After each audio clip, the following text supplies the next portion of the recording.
and note that we do have a quorum and have posted the agenda and the notice for the meeting in accordance with the open door law. Before we get started, I want to say thank you to everyone for being flexible with us. Obviously, these are not the circumstances that we had hoped to hold this meeting under when we announced it back in mid-March. We've had to be flexible, as everyone else has, as we continue to conduct the important business of the state and the Gary Community School Corporation through this time. Appreciate everyone's patience with us, and we have done everything we can to ensure that tonight goes smoothly, but trust that if we do encounter any technical difficulties, we will do our best to have this back up as soon as we can to make sure. So if you do get kicked out, please do try to log back in, and we'll make sure that, that you're able to join us. Also, as a note, we'll be posting a recording of tonight's meeting on the DUAB website. So if you are not able to catch the entire meeting, if you have to leave early, or if you have technical difficulties, you can find it there and submit comments to us either through email or through telephone. I'd like to thank each of the board members from the Distress Unit Appeal Board for joining us tonight. I'd like to thank MGT, the members of their team, for joining us tonight. I'd like to thank the members of the public who have taken their time to join us in this important discussion tonight. And also like to thank our distinguished guests. It's my understanding we have a few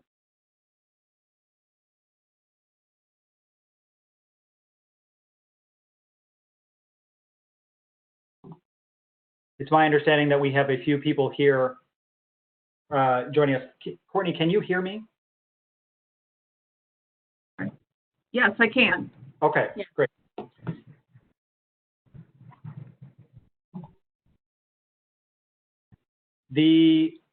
Excuse me for a second.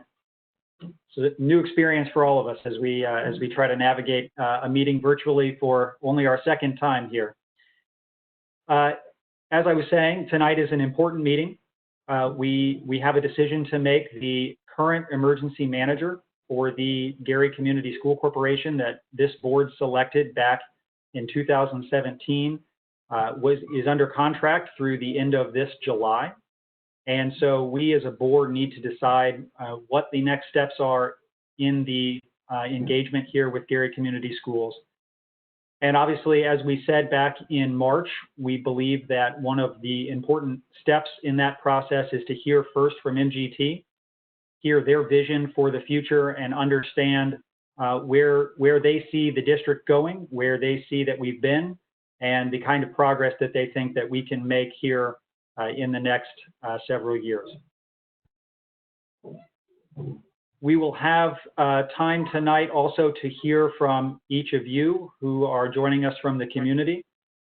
We really welcome the opportunity to hear from Gary parents, Gary students, Gary teachers, and the community members who are all interested in this process and obviously have very much a personal stake in the outcome of our engagement here in Gary Community Schools. It's our hope that we can accomplish our mission here quickly, that we will be able to stabilize the Gary Community Schools from a financial perspective and an operational perspective, and be able to improve the footing on which we leave the school so that when we turn it back to the community at some point in the future, it's better than when we found it. A few things I think that I'd ask everyone to consider tonight as they are making comments and sharing their thoughts with us. I think things that would be helpful to hear from each of you, and this is something I'll try to reiterate before we begin the comment period. But a few things come to mind for me when I'm thinking about the decision before us. One of those things is continuity. We know from our experience here thus far that stability or instability has been a challenge for the district in a number of places, whether that's in terms of leadership or teachers or students, the footprint of the school, the buildings, et cetera. And so obviously that is something that's very important to us and a factor that rates highly for us. We believe that stability, or at least in my opinion, stability is one of the most important factors to achieving our mission here. I think the other thing to keep in mind, as we heard in March, MGT reported to us that the deficit currently stands, the year-over-year operating deficit That is the amount of expenses per year compared to the amount of revenues that we receive each year has been reduced from approximately $22 million per year down to approximately $6 million a year. I think we've made tremendous progress. We obviously still have a long way to go, but in relative terms, we're almost there, so to speak. And that's an important consideration, I think, as we go forward. And we need to pay attention to that, and we don't want to slip backwards in the progress that we've achieved so far. I think the other piece to keep in mind as we think about continuity is this COVID-19 pandemic that we are experiencing. Obviously, that has created a significant disruption, not only for the Gary Community Schools, but for school corporations across the country and across the world. And it's created a lot of uncertainty about where things are heading here over the summer and into next school year. Governor Holcomb has announced that he will not make a decision about the reopening of public schools in Indiana until sometime in July of this summer. And so there's still very much a lot of uncertainty around where and what school will look like in the coming year. I think the other thing to keep in mind related to COVID-19 is that obviously each of you in the community and each of us here are dealing with a lot of other things that in many ways are more pressing and take a higher precedence in our lives. And this decision is probably not the highest decision on everyone's list. And so we want to make sure that we are able to be thorough in our analysis of the situation, and also ensure that we hear from as many people as possible in the community and make sure that we have a good understanding of how MGT has performed, as well as how and what the people of Gary would like to see for their school corporation in the coming years. Real quickly, I'd like to introduce our DUAB members. As I said, my name is Justin McAdam. I'm the chairman of DUAB, and I also serve as a member of the Office of Management and Budget. Courtney Skosma, who is not a voting member of the board, but is our executive director. We have Wesley Bennett, who is the commissioner of the Department of Local Government Finance. We have Paul Joyce, who is the state examiner for the State Board of Accounts. We have Tracy Brown, who is the chief financial officer for the Department of Education and the designee for the Secretary of Education. One of our members, Rebecca Kubaki, who is a voting member and a citizen representative to the board, was not able to be present tonight, but she is also a member of the board. We also have 3 advisory members from the legislature: Senator Liz Brown, Representative Jeff Thompson, and of course, Representative Vernon Smith. Real quick, I'd like to outline the structure of tonight's meeting. It's really going to be a 3-phased meeting. At first, we will hear from MGT and hear their presentation. They have indicated to us that they expect that to last approximately 30 minutes. Then we've set aside approximately 15 to 20 minutes after that for the board, the Distress Unit Appeals Board, to ask questions of MGT in response to their presentation and hear some of the answers that they have for us. And after that, we'll move into our public comment period, where we'll have an opportunity to hear from each of you there in the community. We'll ask that people limit their comments to 3 minutes per person so that we can give everyone an opportunity to speak to us and share their thoughts with us tonight. If you're not able to provide comments tonight, Courtney has posted information on the DUAB website and in other places to instruct you on how you can provide that feedback to us, and we do welcome that however you'd like to provide that. In terms of what our next steps will be after this process, we will shortly after this meeting and within the next several days schedule an interview with the entire MGT team and the entire Distressed Unit Appeals Board. That interview is similar to how we conducted the interview at our first go-round in 2017, and it will be conducted in an executive session. And we will have a very frank conversation with them about their engagement and performance and their vision for the future. And then after that, at a time that's yet to be determined, we will schedule another meeting of the Distress Unit Appeals Board to sit down and have a conversation and make a decision on the direction of the Gary Community Schools with respect to the emergency management engagement. For the time being, that's what we've laid out. That is subject to change and fluctuate depending on the circumstances as we evaluate this situation. With that, I'll turn it over to Courtney Skosma. She has some introductory remarks to make regarding how to engage in tonight's meeting and just laying out some basic information. Great, thank you. So you all who are already on the meeting, some of this you may not necessarily need, but do want to make sure that you're aware that there are 3 different options to connect to this evening's meeting. Obviously, doing WebEx via the internet is an option. There is also a WebEx application that is available on mobile devices. It's available for download through the Apple App Store or Google Play. Especially for those who are currently calling in, wanted to make sure that you are aware of that option. When we get to the public comment part of the meeting, those who are calling in by telephone will not be able to provide public comments. There's just a technical limitation here with WebEx in that regard.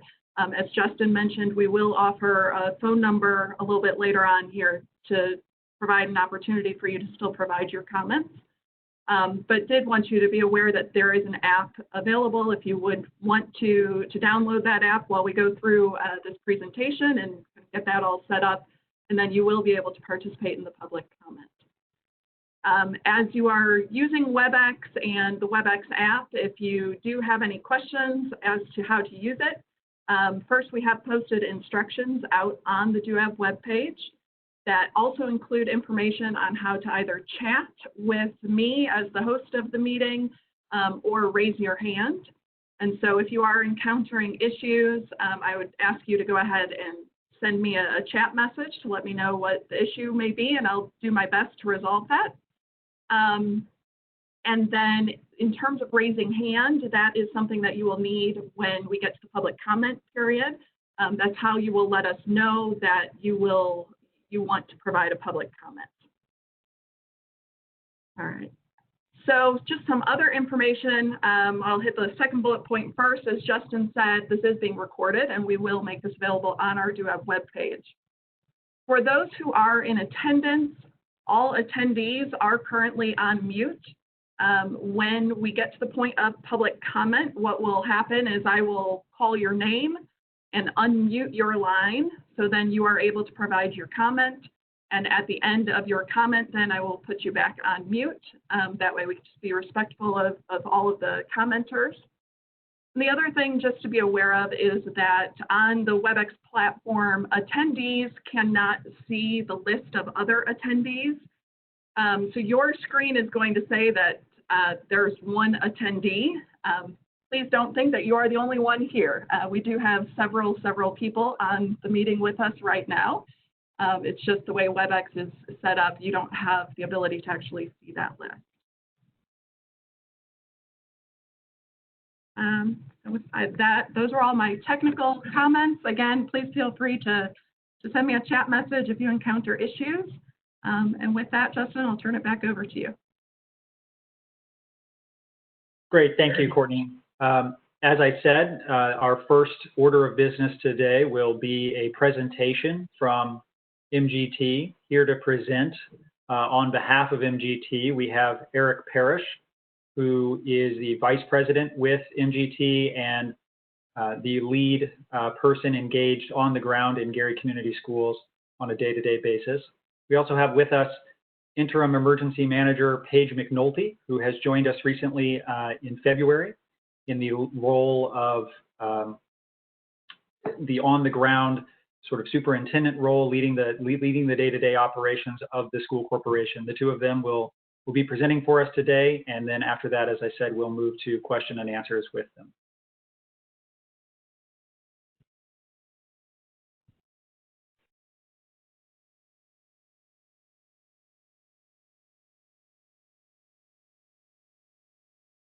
All right, Eric, I am going to go ahead and turn this over to you. Okay, just 1 second here.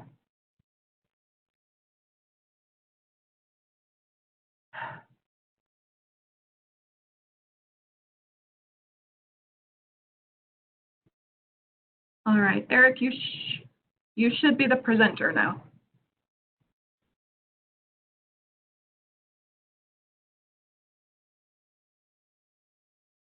Okay.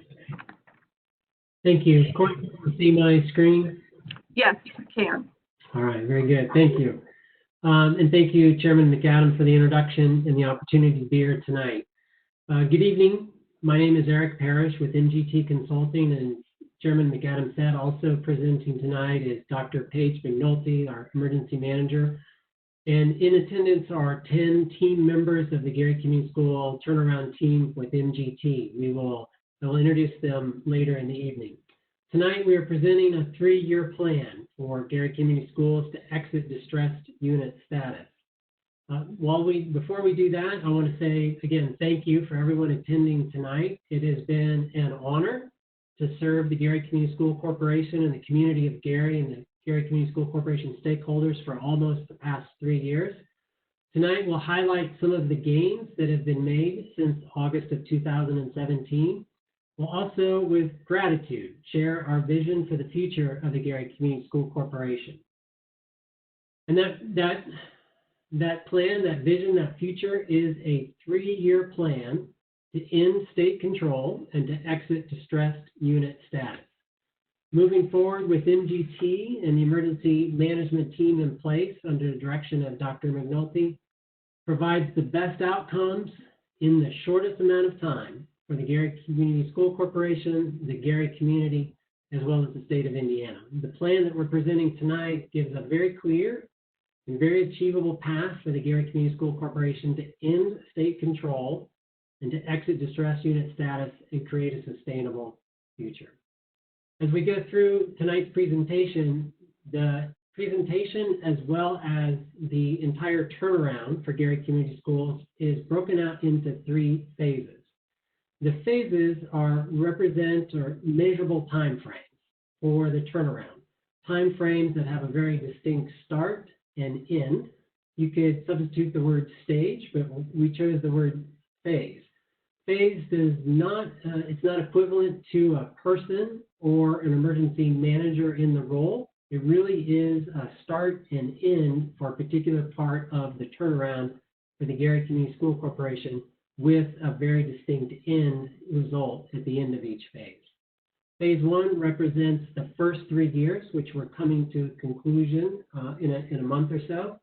Phase 1 was defined by assessing the situation that we entered into, stabilizing a district in rapid decline, and building a foundation to spring forward to get us through that ultimate goal of exiting distressed unit status.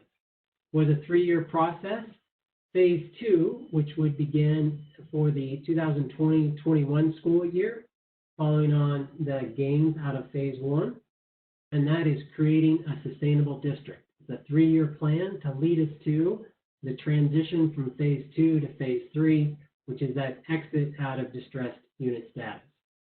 Within each phase, we'll talk about 4 pillars. Those 4 pillars are academics, engagement, operations, and fiscal.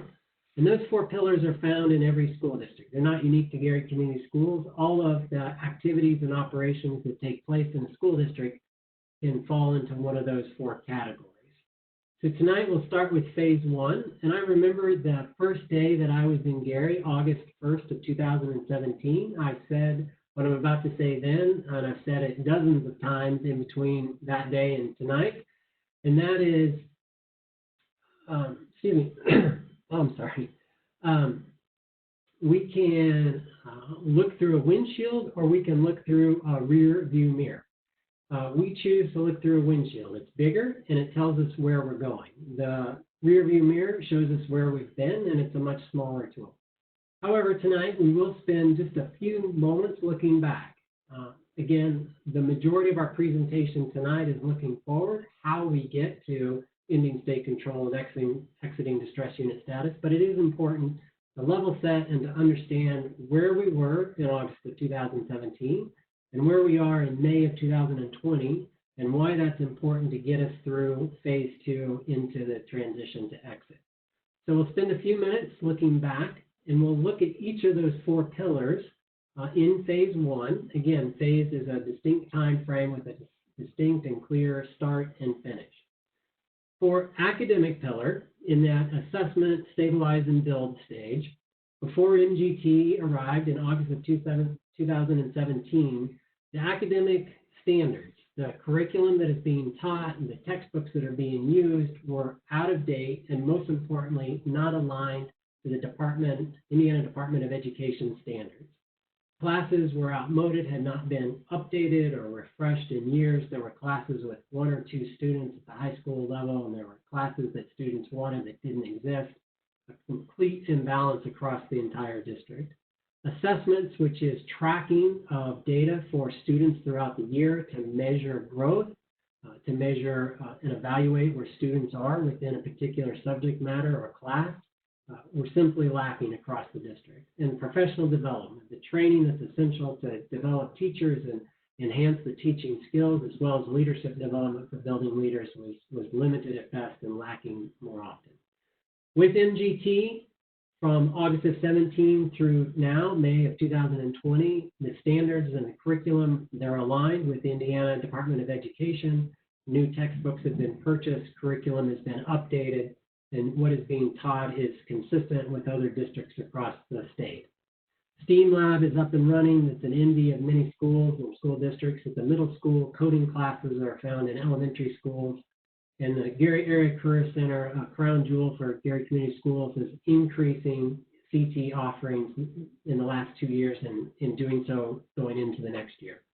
There's monthly assessments and data for all students, which tells us where students are and what type of intervention and support students need, as well as giving teachers and principals the data they need. And professional leadership professional development and leadership is in place in a robust way that is not just quantity, but also quality. The second pillar from phase 1 is engagement. That's the ability to interact with the community, and this is something we've done well, and we recognize we want to do better, we need to do better. Before MGT arrived in August of 17, the enrollment was declining almost in threefold. On an average basis for the 10 years prior, enrollment was declining between 500 and 600 students on average per year. Communication was infrequent, if at all, and disjointed. The primary tool for communicating in Gary Community Schools is the Facebook page, and it was infrequently updated. There was no Twitter, there was no Instagram, the website hadn't been updated in years. And there was very limited involvement in Gary Community Schools across the community. With MGT, since May of 2020, enrollment campaigns have stabilized enrollment. And to be clear, there's been a decline in the last 2 years.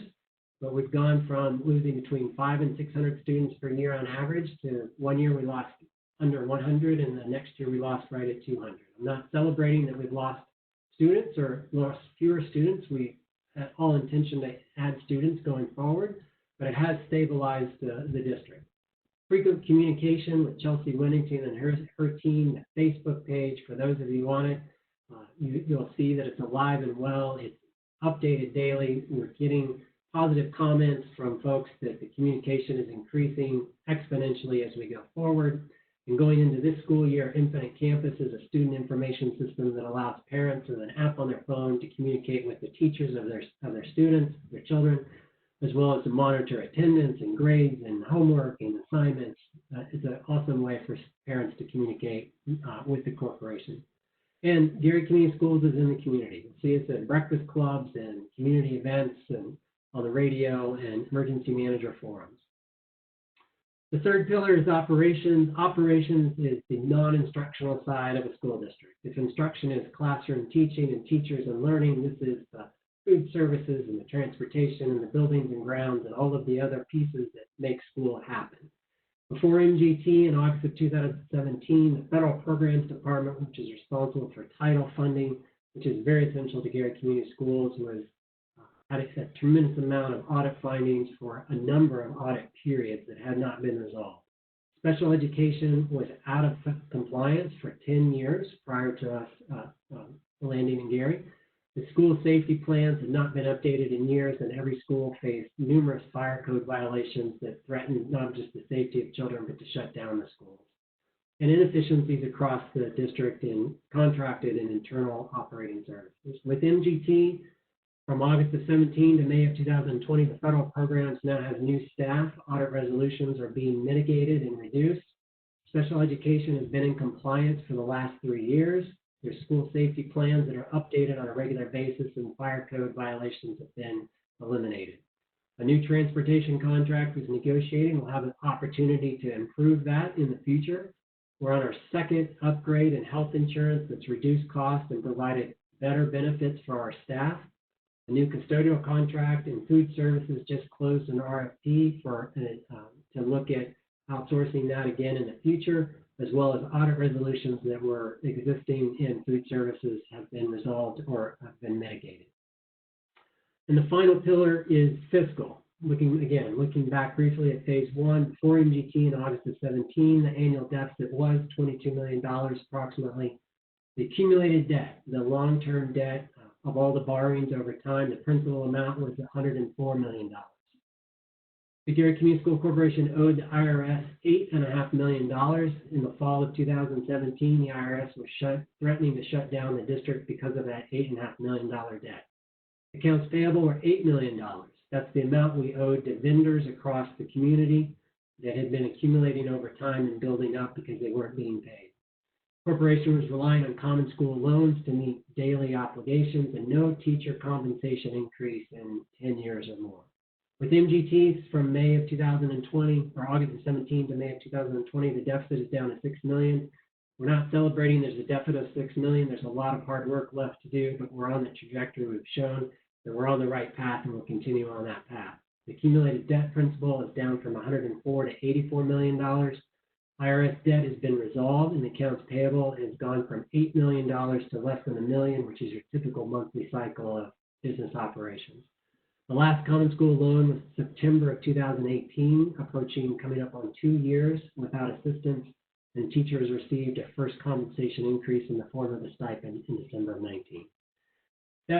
That's looking back, and the majority of our presentation is looking forward, but I do think it's important to understand the highlights, not everything that we've gone through and accomplished, but at a high level, those gains that have put us in a position to transition out of this phase one into phase two.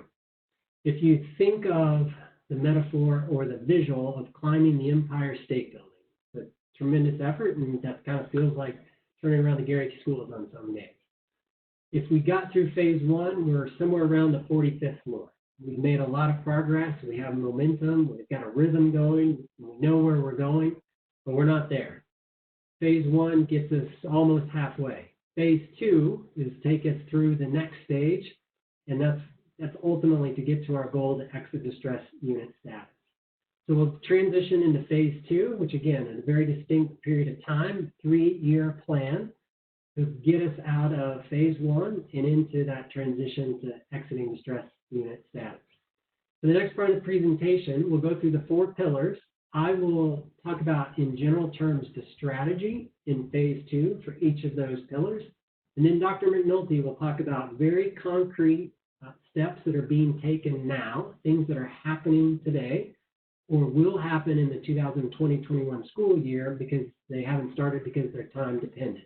And she'll also talk about the accountability. And I think that's very important for you, the Gary community, for DUAB, for all of the Gary Community School stakeholders to say, not only these are the plans or these are the actions that are being taken now, but how are you going to hold MGT and the team accountable? How can you measure, how do you define it, how will you measure success? So Dr. McNulty will take us through those. I'll start with academics. We're about learning, and that's what schools do.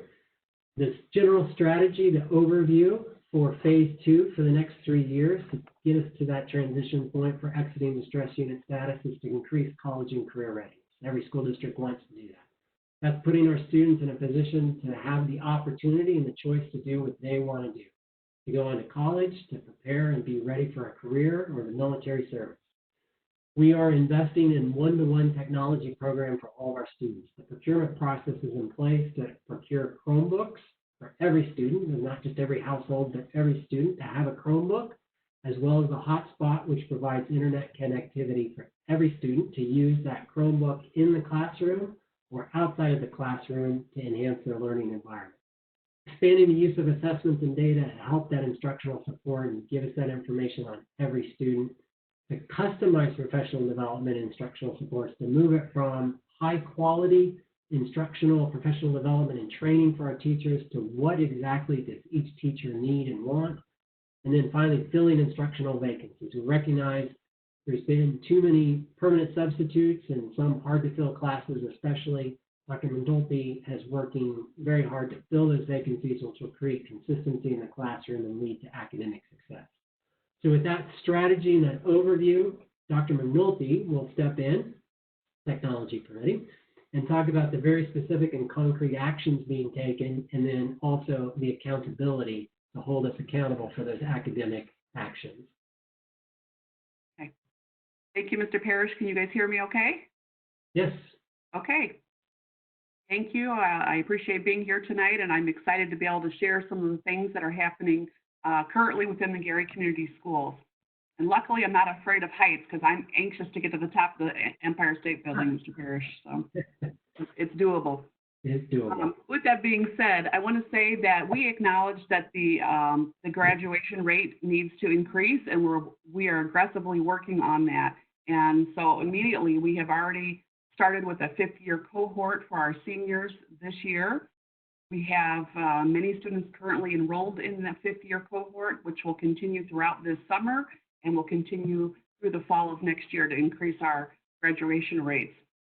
We have also added a dedicated counselor at the high school, which will follow along just those seniors who are on the bubble that need extra guidance with their credits so that we can keep on track of them throughout that last year of their high school career. In addition, we're going to change how we are following students throughout their high school career by having our guidance counselors follow the student once they enter high school all the way through their high school career. Currently, the students, when they come into high school, they would have a guidance counselor their freshman year, then they'd switch to another one for their sophomore year, et cetera. We're changing that going forward so that when you come into the high school, you have the same guidance counselor freshman year through your senior year, so you have more of a personal relationship with that guidance counselor, and that counselor can get to know you more on a personal level and develop that relationship to help you get to the end goal, which is graduation. So we think that's a good addition.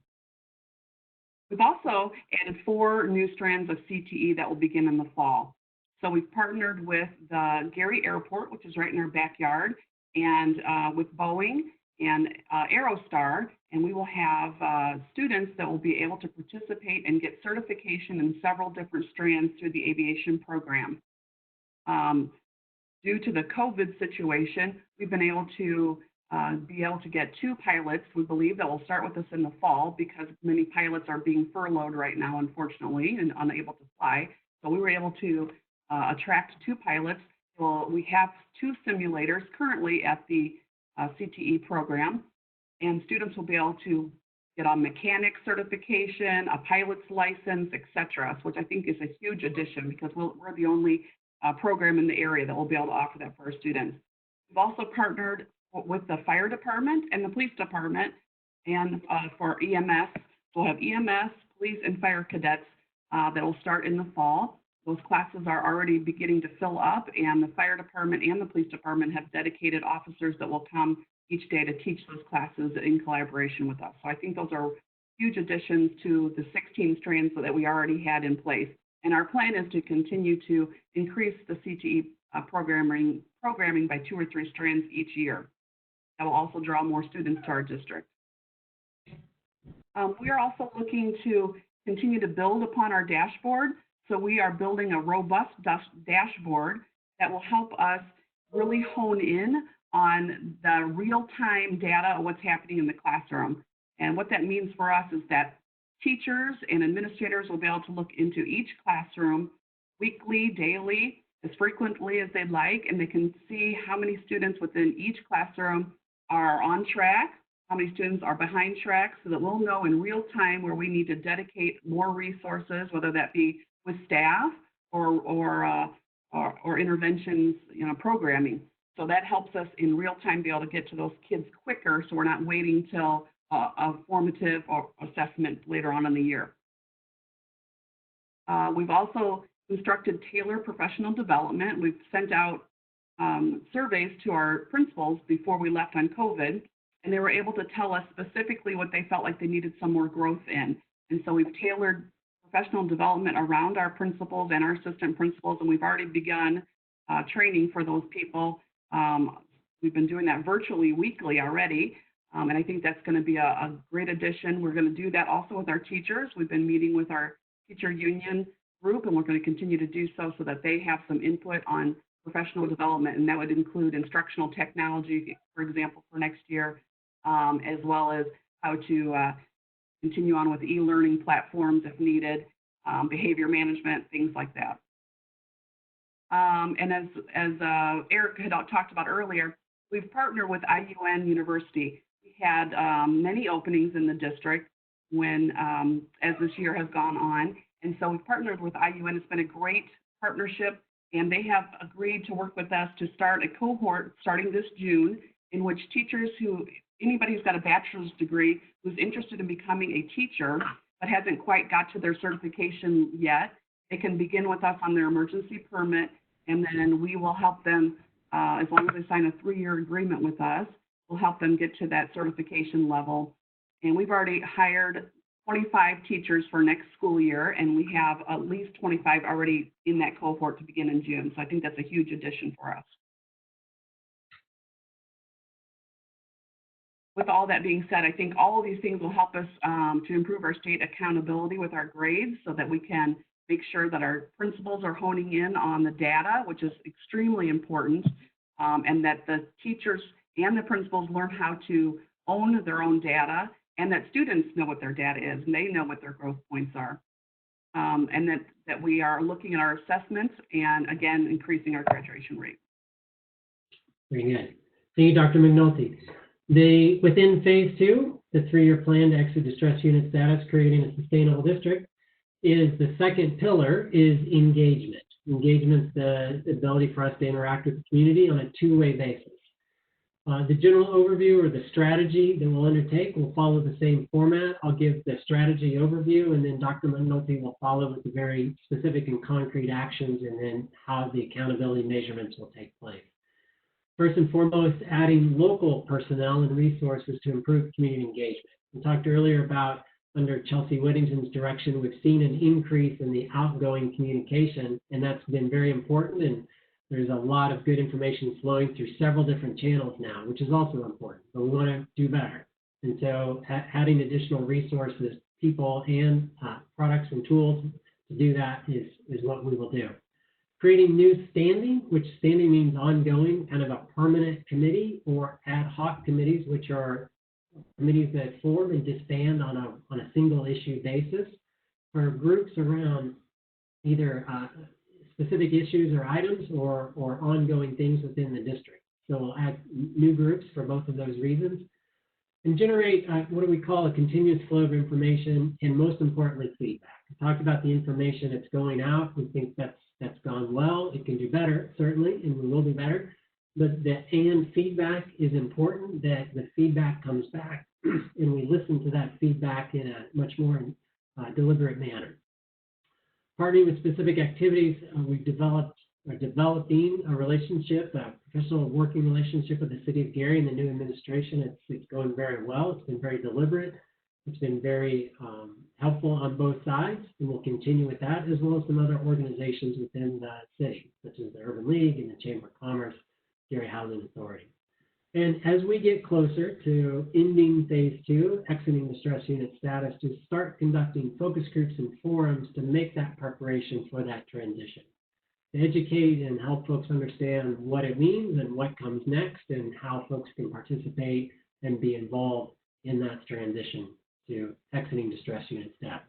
So again, Dr. McNulty will take those strategies and turn those into very specific and concrete actions, what we're doing now or in the 2021 school year, and then how we'll be held accountable. Okay, thank you, Mr. Parrish. So again, just to echo on what some things that he was discussing, it's really important that we stop working in silos. This is one of the areas that was what I had noticed when I entered into Gary. And so we are working really hard on building systems within our district and then also within our community with the school district. And I think that that is definitely coming along. So we want to continue to build upon that. And so with that being said, one of the things that we're doing internally is the principals and the assistant principals and myself are working really hard to create an advisory committee within each school. And so that would be a teacher, social worker, paraprofessional, well-rounded group, 10 or so people within each building that would meet with the principal and the assistant principal on a regular basis to help make building-based decisions so that they have some ownership. And that would be making decisions on how to use their title dollars in the future towards SEL, social emotional learning activities that they might need. Might be talking about bringing the parents into the meeting as well to talk about how we're going to engage parents more, how to engage with the students more, what type of activities they want to have for field trips, what type of curriculum they're looking for in the future, interventions, all those things. But that group needs to be formulated so that we have more people at the table who have input on what's happening within their school. That's really important. We've also entered into an MOU with the Gary Alumni Pathways, which is GAPS, which is a huge opportunity for the school district. We have a lot of people coming to the table right now who want to work and partner with the school district, which is fabulous, because with all of us working together in the same direction, we're going to make this happen. So we've got a robust group of people. We've met this week. We have agreed to be on their executive council and to chair the academic portion of that committee. So we're excited to be a part of that group and to partner with them. We're going to, again, continue to build on those relationships with the city. We've been partnering with them on many activities. In fact, one of them was last night where we did the mobile food drive at the Westside High School, and we were able to give out lots of food on behalf of the city, the mayor, and the National Guard, and we'll continue on with those types of events.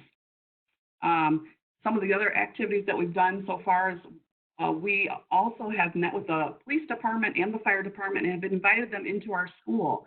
I think it's really important, and so does our team, that the kids start seeing the police department and the fire department in a positive and mentoring role modeling way. And so the police officers have taken advantage of that, and the fire department, and many of them, obviously before COVID, began to come into our school for lunches. We offered for them to have a free school lunch, and they were coming in and sitting down with the students during lunchtime and just chatting with kids so that kids can get to know the police officers in a different way, and vice versa, for the police to get to know the kids in a different way. And it was a good way for us to start that partnership.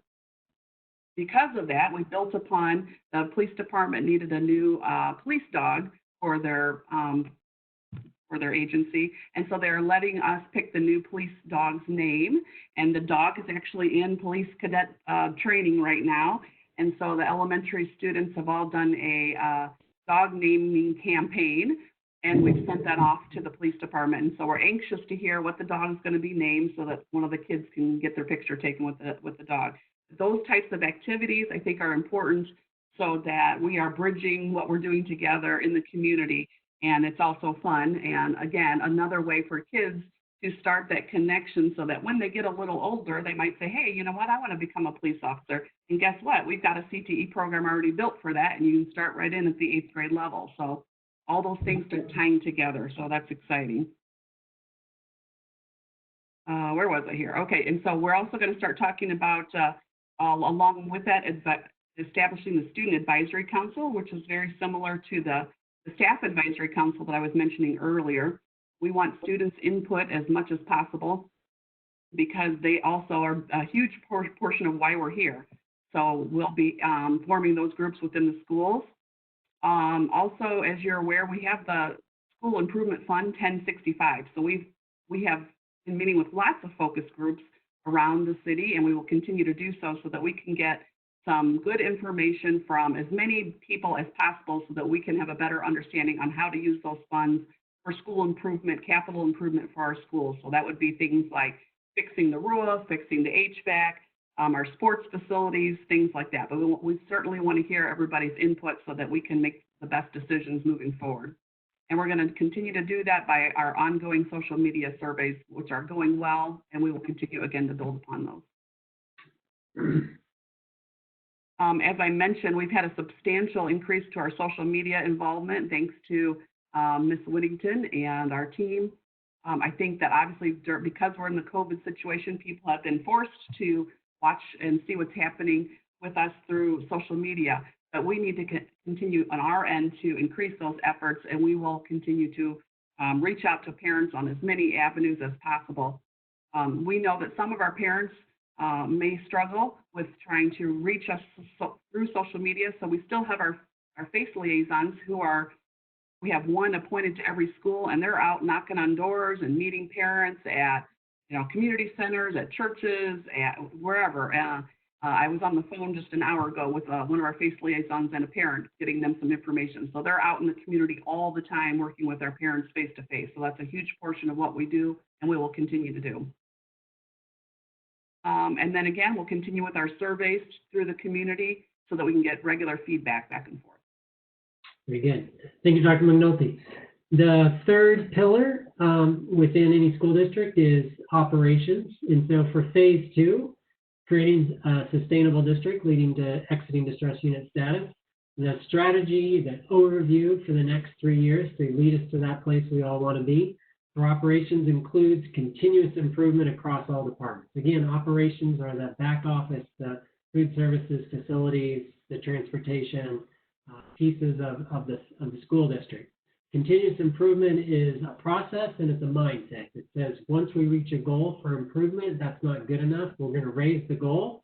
We're going to meet that goal, and then we're going to raise it again. We'll continue that process in all of our operating departments.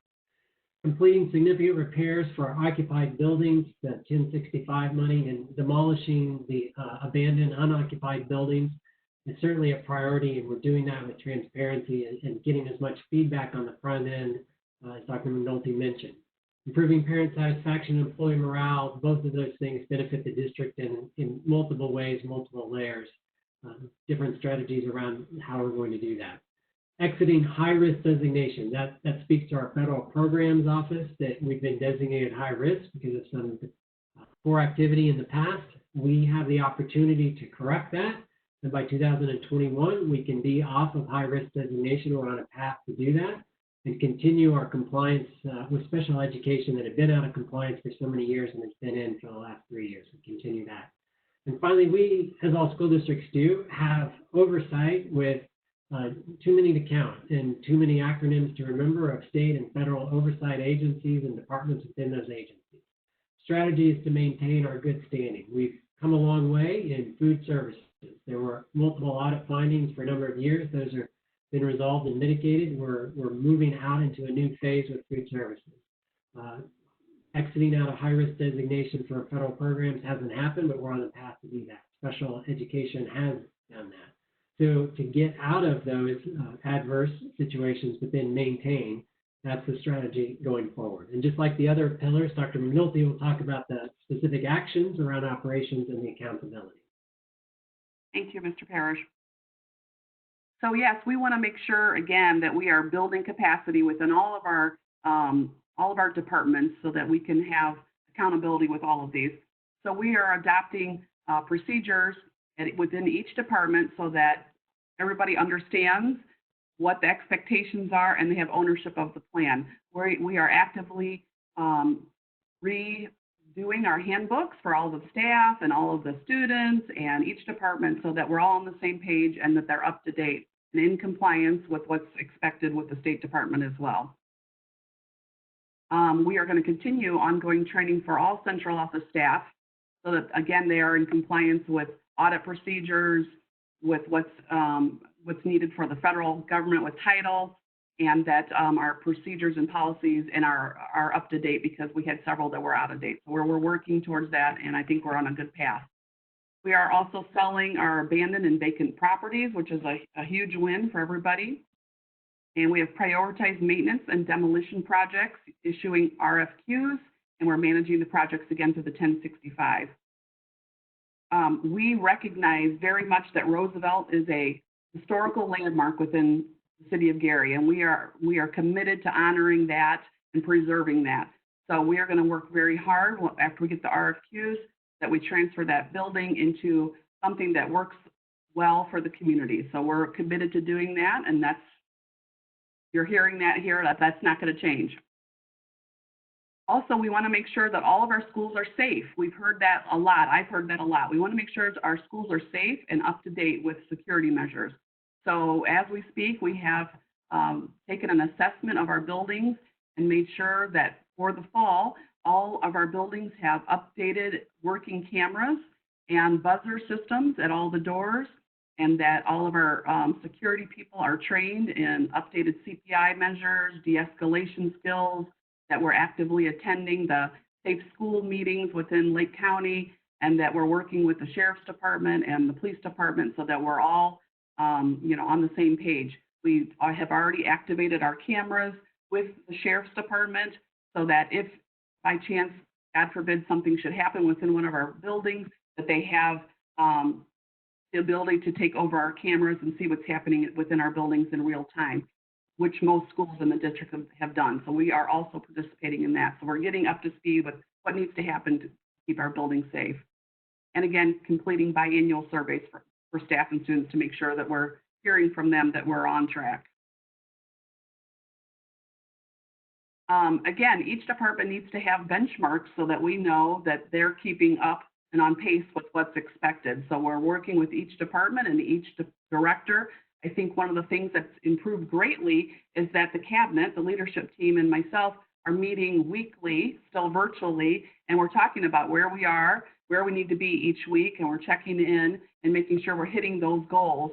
And that's keeping us all ticking forward because it's important that we all know what the bigger picture is and that how it all ties together. It's one big puzzle, but we all have an important piece of that puzzle. And so that has been hugely important that, maintenance doesn't work over here and food services don't work over here. We all work together, and nothing has come more to light than that during this COVID thing than this us delivering food to the community during the COVID situation. We are continuing to deliver 6,000 meals every Monday, and that has taken a huge effort on the entire district, and that's taken all of us, again, talking together from the bus service to the food service to security to, everybody deploying, getting boxes. So it's all of us working together, and that's just one small example of food service, but that ties in together the same with academics and safety and et cetera. So getting everybody on the same page has been very important. The audit findings, we're working very hard. We're working in collaboration with the Department of Education and with all the different departments there to make sure that we are in compliance with our audits. We know that we had several audit findings, and we're going to make sure that our handbooks and are in alliance with what needs to happen so that those continue to go down and get resolved in the future. And also continuing to talk with our teachers union and our staff to make sure that we are hearing their needs so that we can improve employee morale as we go through the year. Very good. Thank you. Dr. McNulty. The fourth and final pillar is fiscal, and this is phase 2, create a sustainable district. The strategy for the fiscal pillar is pretty straightforward: to boost revenue through increasing enrollment in grants. The two things that I've said since the first day is there's a windshield and a rearview mirror statement, and the second thing is no organization can cut its way to prosperity. The way to get to where we all want to be as a thriving, sustainable district is to grow. And so we're focused on growing that enrollment. Also, to continue to adhere strongly to the viable deficit reduction plan. That plan has taken us from the $22 million deficit to the $6 million deficit. And by following it, it will take us through to a balanced budget and beyond. To execute internal controls, that's the processes that ensure compliance, the guardrails within the corporation, to institute those with fidelity, to manage the district debt appropriately. And that really is the key word, to manage the debt. The debt is, in of itself is not an issue to have debt. It's how we work with our debt and to do so wisely. And then finally, to adopt a long-term financial plan. The viable deficit reduction plan has got us to this point to to transition out of phase 1 into phase 2 and show us the path to exit out of phase 2 into phase 3, which is exiting the stress unit status. As we do that, we will need a new long-term financial plan. The financial viable deficit reduction plan will take us up to that point, and we'll need a plan to take the district even further. So with that, the strategies overview, Dr. McNulty will again talk about the very specific actions and then the accountability. Okay, thank you. Yes, we are working very hard and diligently on adopting a 12-month enrollment campaign, not just a 2-month enrollment campaign that will happen every summer, but a 12-month enrollment campaign. We recognize that in urban districts that there's mobility and students that are transient, and so we need to work all year long on capturing those kids and recruiting kids to our district. So we have been working diligently for the last several months. We plan on using students this summer as well and hiring students to be ambassadors for us in the community, as well as parents, so that they can tell the story with us about why come to the Gary Community Schools, because we think we've got lots of great stories to tell that they can capture and tell better than us sometimes. We're also going to make sure that we are working on customer service within our school district. It's important that it's a warm, welcoming place when you walk into the schools, all schools. So I know when I walk into my own children's school, I want to be greeted, I want to have a smiling face, I want it to look like a good, friendly place. And so we're definitely going to be continuing to build upon that with our staff. We're going to be aggressively seeking grants. We've already begun that process. We just applied for and received a STEM grant for one of our schools for the fall for the middle school, and we're going to continue to seek grants. We also applied for several of the SRO grants, the safety grants through the Sheriff's Department, and we're going to continue to seek those out as we go along. And we'll continue to expend our funds wisely. We're going to look at our needs, and then certainly I think that the funds need to follow the kids, and what's directly going to impact students the most is where we're going to funnel our money. And of course, always make sure that we're in compliance with our staff and the training. And as Mr. Parrish said, the end goal is we are going to balance this budget. It's absolutely imperative, and we're working hard to do that, and that we're going to stabilize the trend of positive fiscal indicators and resolve the major audit findings. And we are well on our way up to doing that.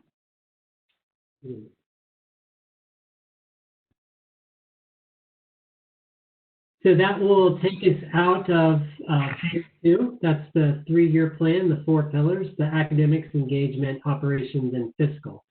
Again, if we were using the metaphor of climbing the Empire State Building, we made it to the 45th floor at the end of phase 1, phase 2. The end is near. We're right there. We're on the 97th or 98th floor. We're out of breath and we're tired, but we're also exhilarated because we can see the end. The only thing left to do is that final handoff, the baton pass from MGT to district sustainability, and that will get us there with this plan. At the end of phase 2 and transitioning into phase 3, Gary Community Schools will have the capacity. I'm going to pause right there. Dr. McNulty talked about capacity a couple of times. Inherent in everything that we've presented tonight is that word capacity. In that MGT can lead out through phase 1 and phase 2 in that transition, but it's really building the capacity that is going to create sustainability for the future. And everything we do in coming into phase 2 and exiting out of phase 2 to phase 3 is building that capacity and that infrastructure, the systems and those processes to be able to turn over the district to exit distress unit status. And in each of those 4 pillars, that means frequent and meaningful communication for engagement, for operations, continuous improvement and constant refinement of the systems, always doing better than the day before. In academics, it's annual increases in student achievement and grades. And in fiscal and finance, it's a balanced budget and fiscal long-term health and sustainability. That will get us through those 3 phases. So tonight, you've heard a lot from myself and Dr. McNulty.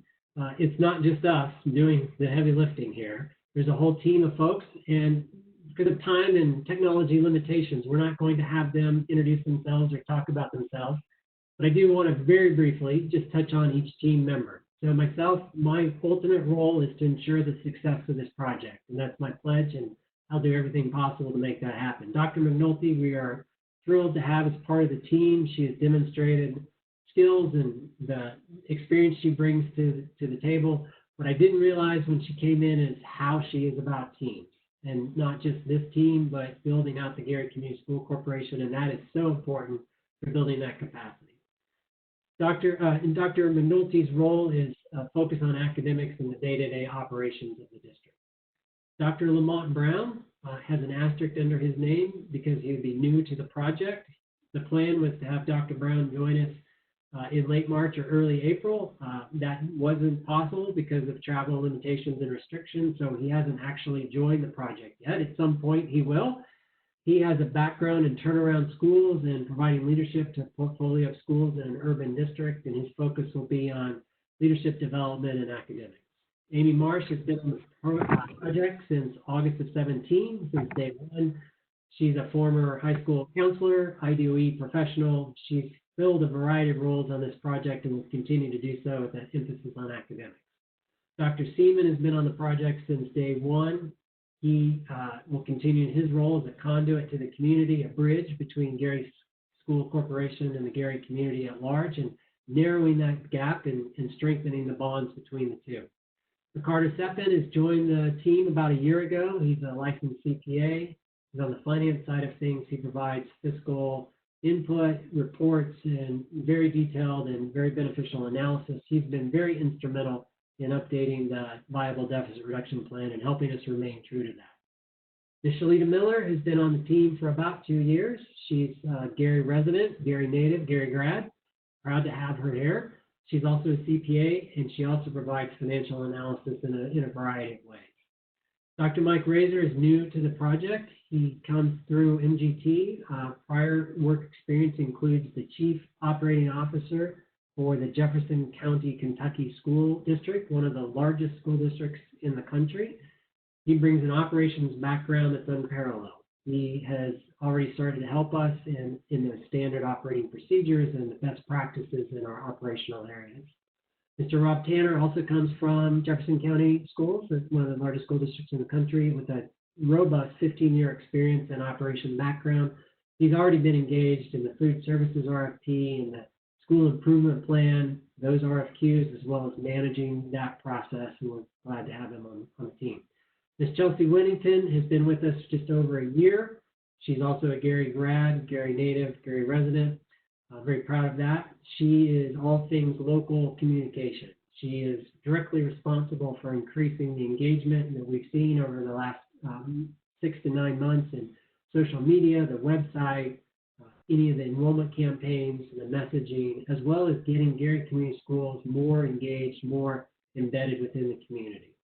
Mr. Brandon Lowe, new to the team. Brandon's a former teacher and also a communication expert with the New York City Schools and the Camden School District when Camden was under state takeover, which gives a very unique and rare insight and perspective to what we're doing. He provides help with engagement at a high strategic level, as well as advice and counsel for the leadership. And finally, last but not least, Paul Pastrick, who's been on the team since day one as well, has been with us the entire way, an expert in turnaround and transformation, and is helping with strategy and planning and giving advice and counsel to leadership. That's the team that has taken us out through phase one, or most of the teams take us phase one, the team that will take us into and out of phase two to that ultimate goal of exiting distress unit status. Dr. McNulty, I'll let you take a moment here before I close and let you have some final remarks as well. Okay, thank you. I guess I would just like to say that I feel like we are absolutely on a positive path forward. There's an energy in the air. I wish that we could have this meeting there in Gary, because there really is an energy in the air. People, I feel, are feeling rejuvenated and feeling part of the team. So again, it's because there are so many stakeholders that have come to the table, which has been a breath of fresh air for me to work with. The city, the mayor, the Gary Housing Authority, NAACP, the Chamber of Commerce, GAPS, IUN, just to name a few, Teachers Union. again, all of us working together, we are changing lives and generations of lives to come. And so with that, I am proud to say that I firmly believe we are moving this on to the next phase, and I'm proud to be and honored to be a part of it. Thank you, Dr. McNulty. And to conclude, I will just say, to recap and summarize, we presented tonight a 3-year plan, a very clear, very achievable 3-year plan to end state control and to exit distress unit status. Where we started with phase 1, it seems like a lifetime ago in some ways, but we demonstrated tonight the progress that has been made. That was important to level set and to springboard into the next phase, which takes us into that cusp of exiting distress unit status. We've demonstrated those gains, but also not just in the past 3 years, but as Dr. McNulty said, in the past short amount of time, whether it be 3 weeks or 3 months, that in these very uncertain times, we've demonstrated the momentum is strong, as she said. Food distribution, remote learning, transitioning to e-learning, partnerships with the city and other groups, and many other factors are demonstrating that we are advancing and we are improving the Gary Community schools.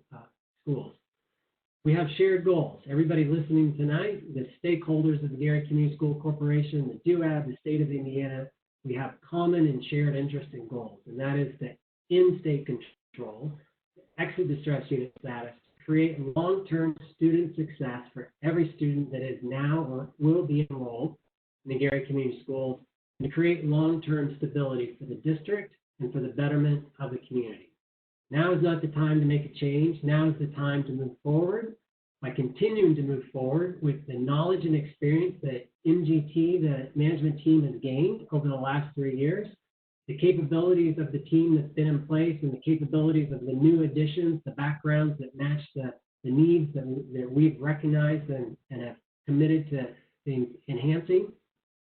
All of those add up to say, with this plan and that team, we will achieve the goals that everyone on this call tonight and within the community share. With that, we'll conclude and say thank you again for the opportunity. It's an honor to be here. It's an honor to have served the community for the last 3 years. I hope to have the opportunity, speaking on behalf of Dr. McNulty and the other 10 folks on the team, to have the opportunity to serve the Gary Community Schools for the next 3 years and to lead us to where we all want to be, exiting distress unit status. Courtney, I will stop presenting and turn it back over.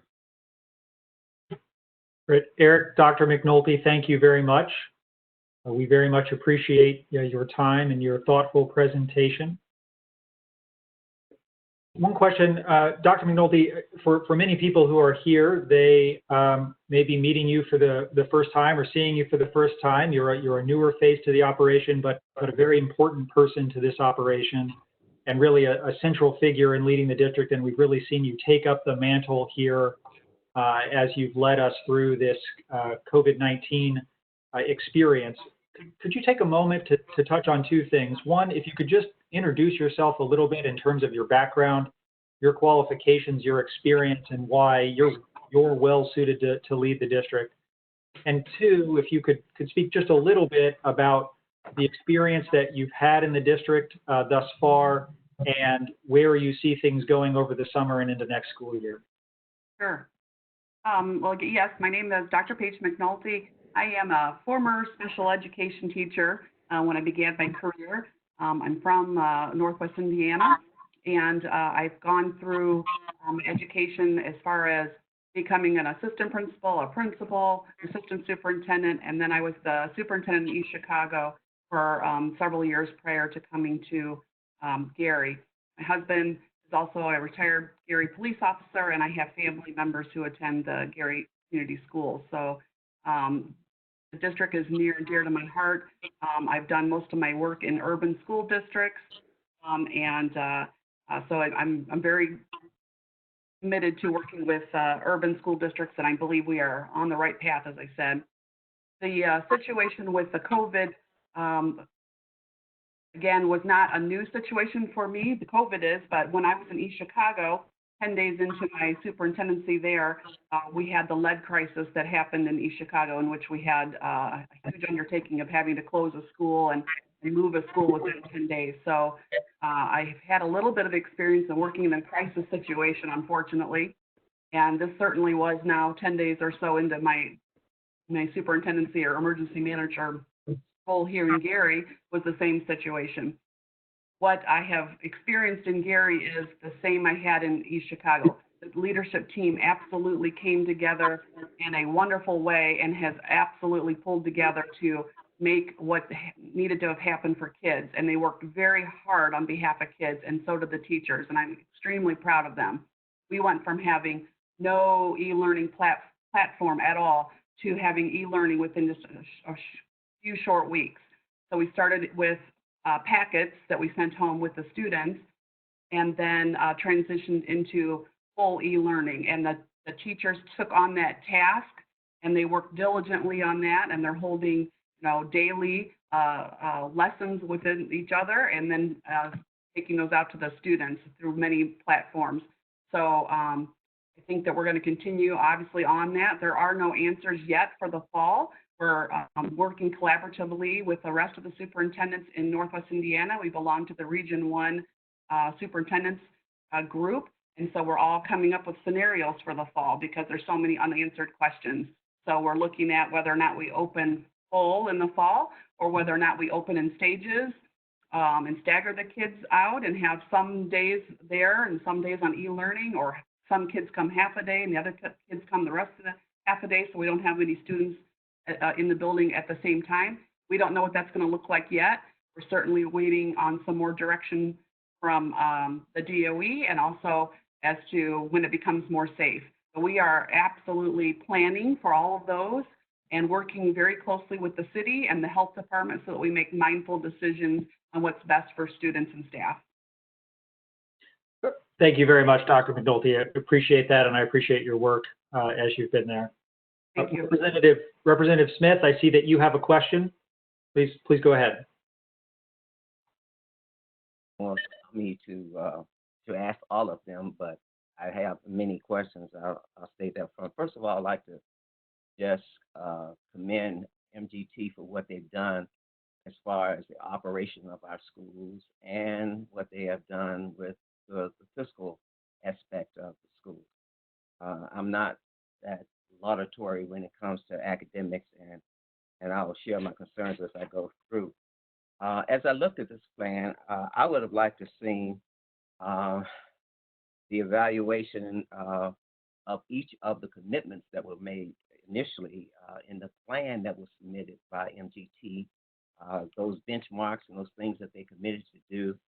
I would like to see that analysis, and I think that that has occurred in the past periodically, and I would hope that we will get an overall progress report on them for the 3 years. When I look at the phases, it seems to me that MGT is planning to be here for 3 more years. However, in some of our previous meetings, when they indicated what the deficit was for each year for operating, I got the impression that it might be more like 1 or 2 more years that we would need the state operating our local school district. When I take the figures that they give of $22,000 that we were in deficit of operating per year, and they say we're down to $6 million now. If I take the difference, which is $16,000, and divide it by the 3 years, I would say that the average would be 5.3. So my question is, why would you need 3 years if you in 3 years you have eliminated 16,000? Why do you need 16 million? Why do you need another 3 years to eliminate the 6 million that is in deficit of annual operations? Sure.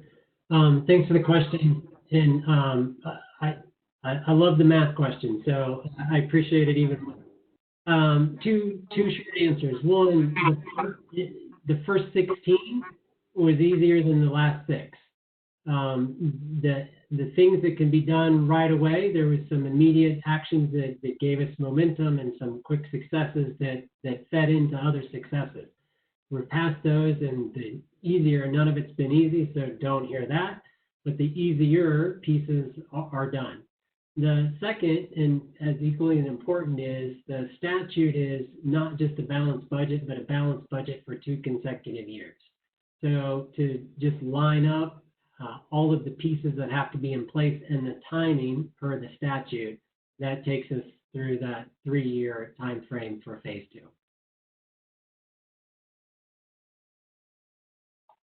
With the assessment dealing with academics, you talked about before MGT, and then you talked about MGT as of the moment.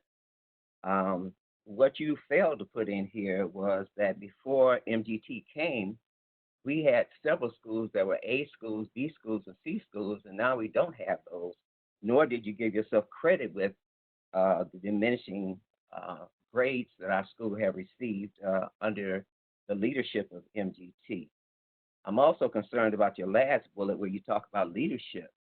The feedback that I get from the local sources indicate that the leadership is questionable because what you've had to do, as I brought up in a previous DUAB meeting, if you've had to supplement with more management staff in order for some of those educational leaders to try to manage their schools.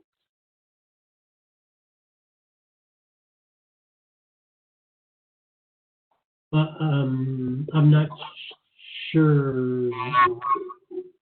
I'm asking you about the academic status of the letter grades for a school, the accountability of MGT towards those letter grades, and the selection of leaders, your building leaders.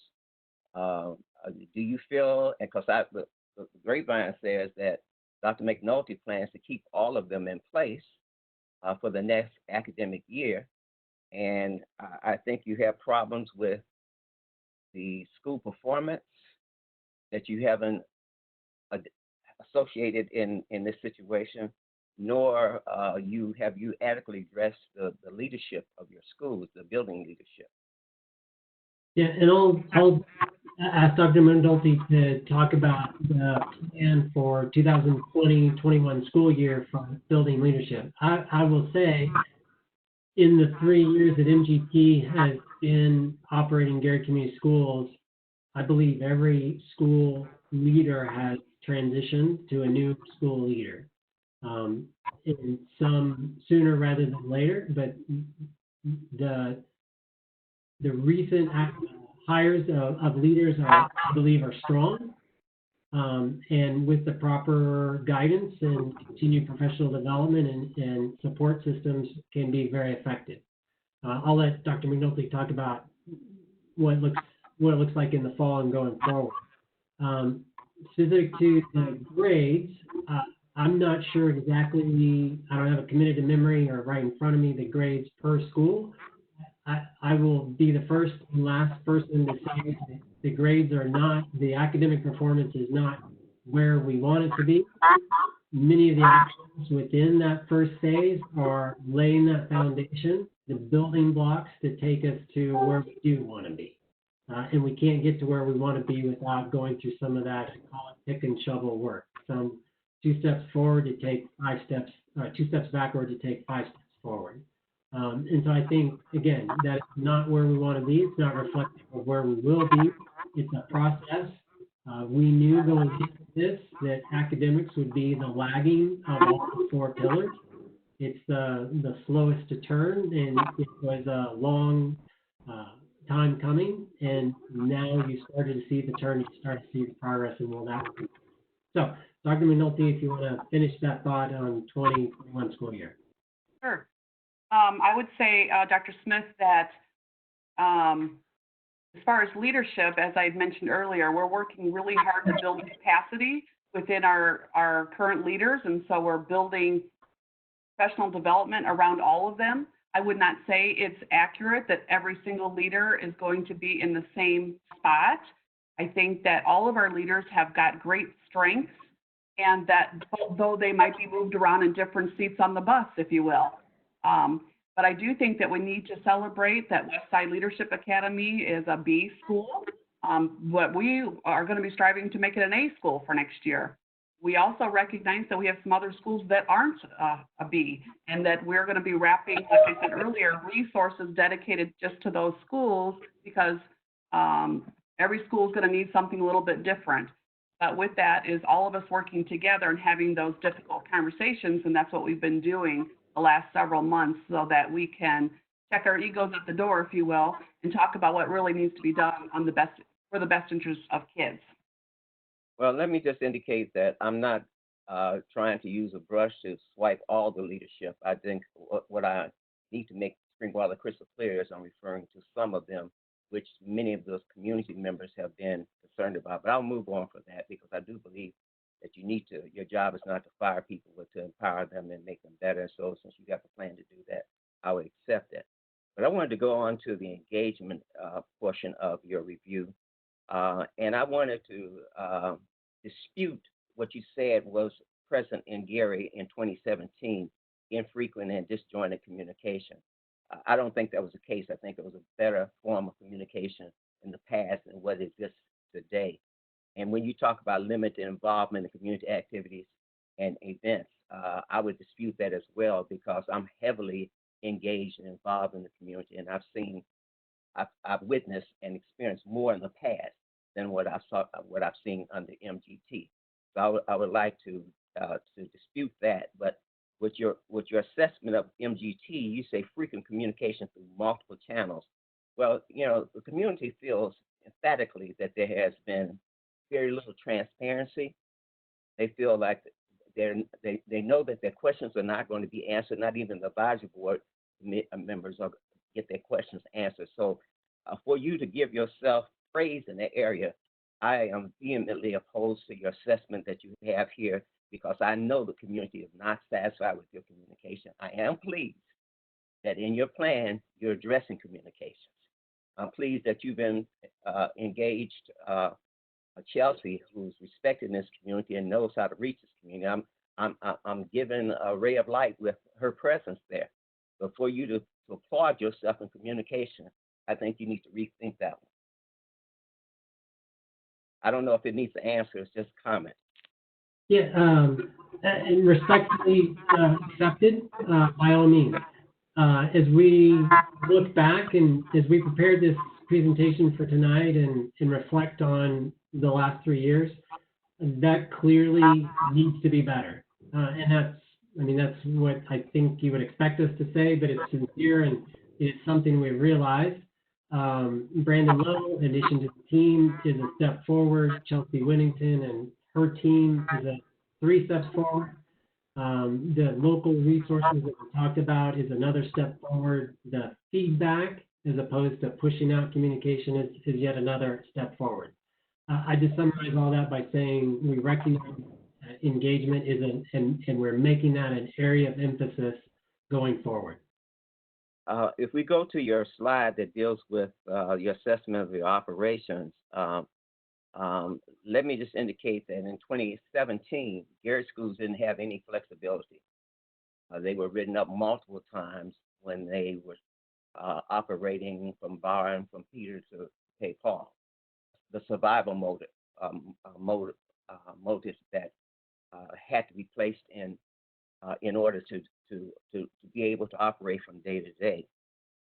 And we need to say under 2020, what you have is not the multiple silos anymore, but you have 2 silos. So you got more flexibility with your dollars, plus the state and the federal government has allowed you to use Title I dollars in a way that the Gary Community School Corporation was not able to do. So some of this credit that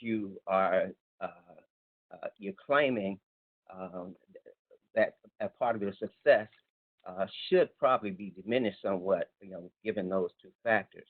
And then your fiscal assessment, I thought the figure was, and I give you credit here, I give you a lot of credit here. I thought at one of our previous meetings that you gave us a figure that was our debt being lower than the 84 million rather. What is the actual amount? Because in a previous meeting, I thought it was more like 60. No, it's in 84. I think that comes from the viable deficit reduction plan we submitted to DUAB in January or February of this year based on year-end 2019.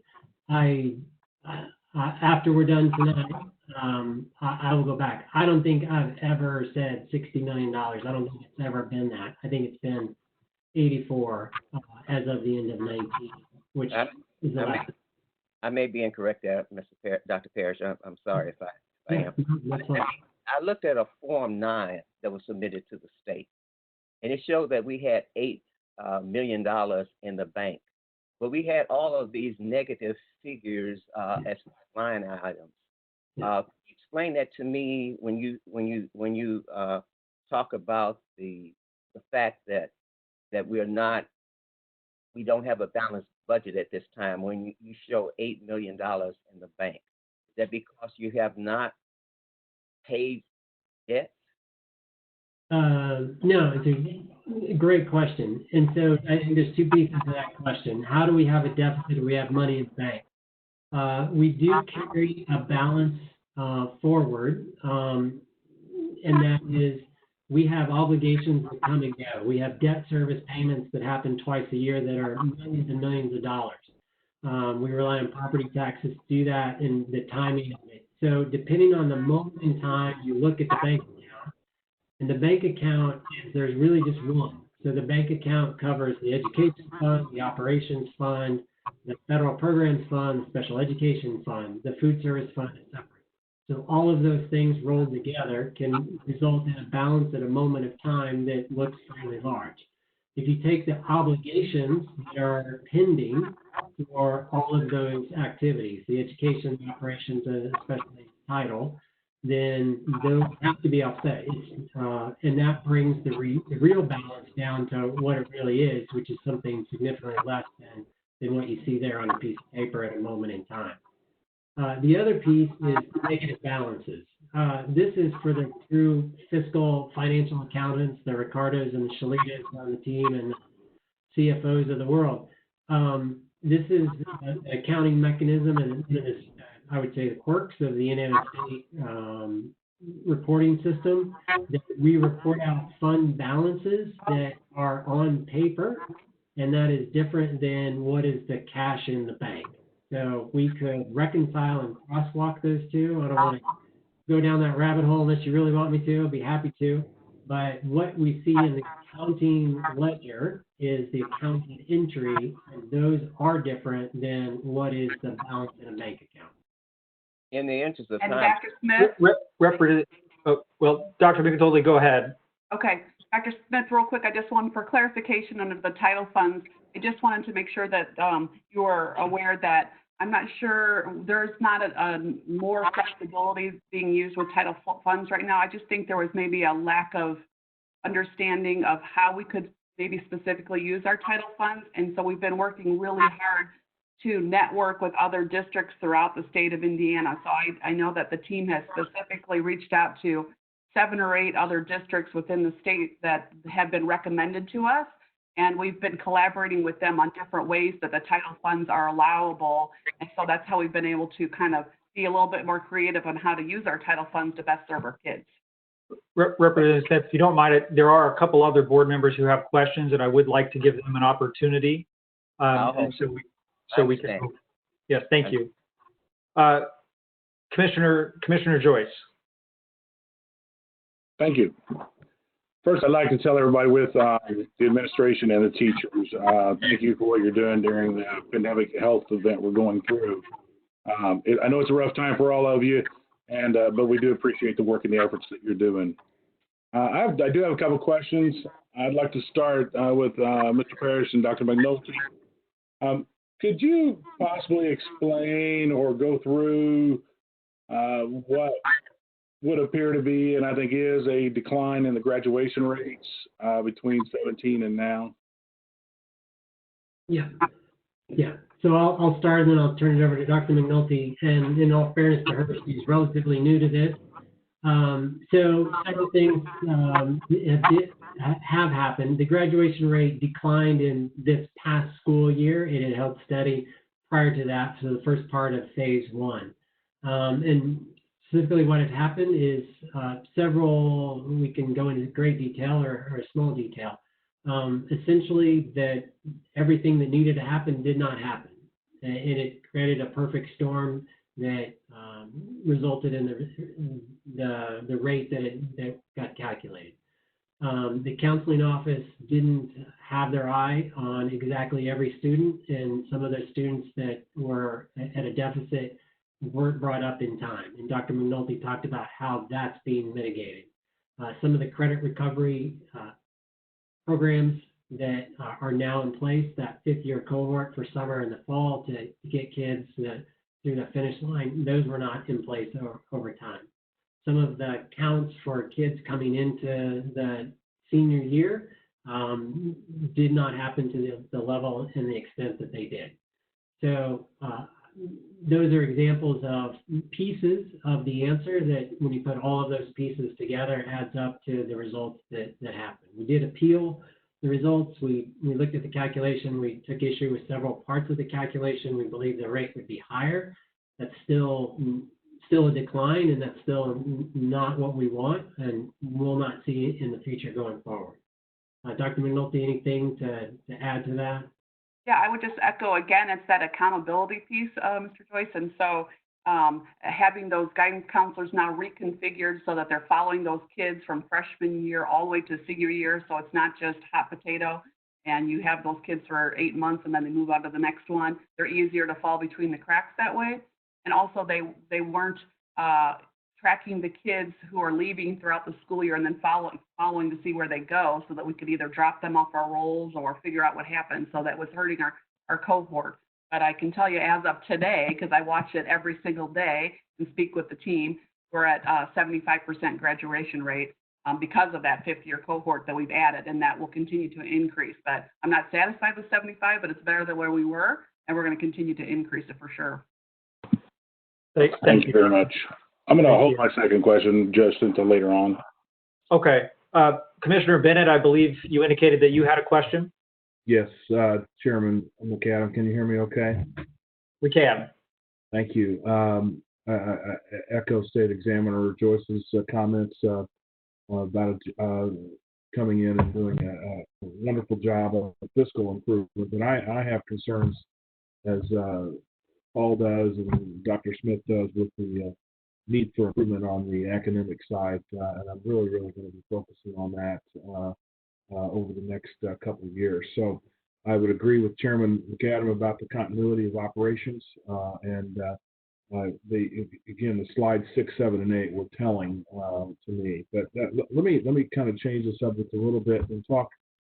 Since we're looking forward through the windshield, when could I expect to see, or when could we expect to see, or when could the community expect to see, more importantly, the kind of one of the transitions in my mind would be the naming of a superintendent, or that position coming back to Gary Community School Corporation. Could you speak to that a little bit, either Mr. Parrish or Dr. McNulty? Yeah, I think we both can, because it's a conversation Dr. McNulty and I have, not every day, but certainly have had on some regularity. Per the statute, my understanding, and I don't have a committed memory, maybe I do, is that an emergency manager has to be named in title. And so that is part of it. So that's part of the limitation of where we're at. Moving forward into this phase 2, and especially the back end of phase 2 into phase 3, I have advocated in the past to move the title, change the title from emergency manager to superintendent. We can, how creatively we can do that, I'm not sure, but I believe that is essential. As we move through phase 2, the emergency situation that was clearly present in phase 1 is diminishing each and every day. As we move forward, the emergency status is less and less. And the term invokes certain connotations and emotion, and I think transitioning the title, just in title alone, would denote progress, and the future, the phase 3, exiting distress unit status, is at hand. So I think it's important, and I think within phase 2, the timing is right to do that. It demonstrates to the community that the progress is made and there is some normalcy or returning to normalcy in some form or fashion. Dr. McNulty, I know you've had some thoughts on that as well. Yeah, I would echo those comments. I know that I've talked with Mr. Parrish several times about that. I think, again, if we're trying to move towards a local control and self-sustaining district, that we need to start thinking about this as a superintendency role, because when you hear the word emergency manager, it sounds like crisis and there's, chaos and whatever, and we're well beyond that. So I think that we need to definitely start thinking towards calling it a superintendency, because that's what it is. Is that this school year? Or is that next school year? Or when might that be? I'm not sure. I could offer some opinions and recommendations. I would suggest, and maybe that's what you're asking for that. I don't think it's the 2021 school year. I think if the milestones, as those milestones are met in 2021, as we go into 21, 22, I think in that time frame is when that gets brought forward to say, this is where we are and this is where we are going to end up. And part of that transition is a superintendent in title and role and perception. So somewhat vague. It's not a hard date, a certain date in the future, sure. But not the first of the 3 years of phase 2, but having that conversation at the start of year 2 of phase 2. Thank you, Mr. Chairman. Yes, Representative Smith. If maybe just one more question. No, it's not a question. It's a comment on that discussion you just had there. I think the local community ought to reserve the right to be able to select a superintendent. I would not want MGT selecting a superintendent for Gary. I believe that we need to put a superintendent back in place, and that person ought to be selected not by DUAB or by MGT, but you select a committee. A committee may be composed of a delegate or a representative of the mayor's office, somebody to represent maybe the universities, somebody to represent the parent organization, somebody to represent the advisory board, and have those people come together, since the advisory board cannot make those kind of decisions. Then through DUAB, I think we ought to let it be a person selected by this community, and not somebody that you're forcing down our throats. Representative Smith, I think your points are well taken, and I think we would be wise to follow your counsel on that. And I think if and when we do reach the point where that is an appropriate step, I think DUAB will need to play an important oversight role in that, to ensure that that process comports not only with our vision for the district, but really with the community's district, and aligns with that vision of returning it to local control. And Matt, go ahead. The community understands that because of this pandemic, this COVID-19 situation, that this is not the time to change leadership and management of the corporation. But I think any contract that's given to MGT ought to be for a year and not for a 3-year period. And I think I speak for this community. Thank you for that comment. I think that is taken. With that, I would like to move us to the public comment period. It is important. I think that's our primary reason for being here tonight, is really to give the community an opportunity to speak to us and to share their concerns and their questions with us, so that we can take those under advisement and duly work through those as we do. With that, I'll turn it to Courtney real quick to give some brief technical overview of how the process will work, and then I'll come back to say a couple more words. Great, thank you so much. So I do have up here just a couple of slides that kind of provide the process and the ground rules for what we'll be following here in the public comment period. First and foremost, these are just some screenshots of the participant panel that you should hopefully see on your screen if you are participating either by WebEx or the WebEx app. To get to this, if you are in WebEx, and you go down towards the bottom of the screen, there's a little button there that has a little person on it. You can click on that, and that will display your participant panel if you don't already have that displayed. Similarly, in WebEx app, up on the upper right-hand corner, there is a little person up there that will take you into the participant panel. Once you are in the participant panel, you should see an option, a little hand. That is the option to raise your hand. If you do want to comment, we'll ask you to raise your hand within the system. And then as the hands are raised, I'll go ahead and call people's names and then unmute you from there. So the process, you will raise your hand. I will unmute you.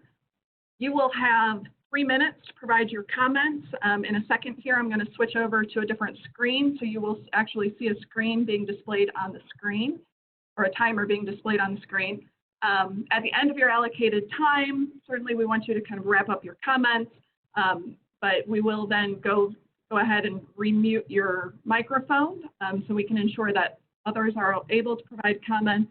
We don't get into a situation of too much feedback coming from too many open microphones. One last slide. Wait, hold on, not done. In terms of providing public comment, I will be keeping track of people as we call them.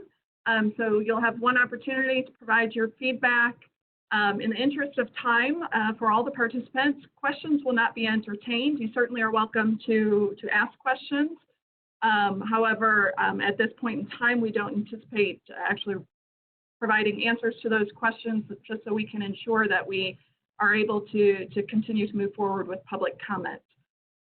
If you are not able to provide public comment here on the WebEx, a couple of different options that you have for providing us with feedback. Someone's already taking advantage of one of these.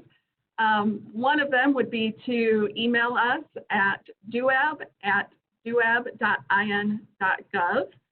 That is a general email address. Any emails provided there will be provided to the full board. Another option is that you can call in and provide a voicemail. The phone number to do that is 317-234-2273. That will go into a voicemail box where you can leave your comment. In both cases, either telephone or email, we do ask that you would please provide your comments by May 20th. So with that, I think those are all my technical rules. Great, thank you, Courtney. And do want to thank everyone for joining us tonight. We will do our best to get to everyone in a timely fashion. So please do be patient with us. If you do raise your hand and we don't see it for some reason, be patient. We will attempt to come back to you. You can drop us a comment if you feel that we have overlooked you.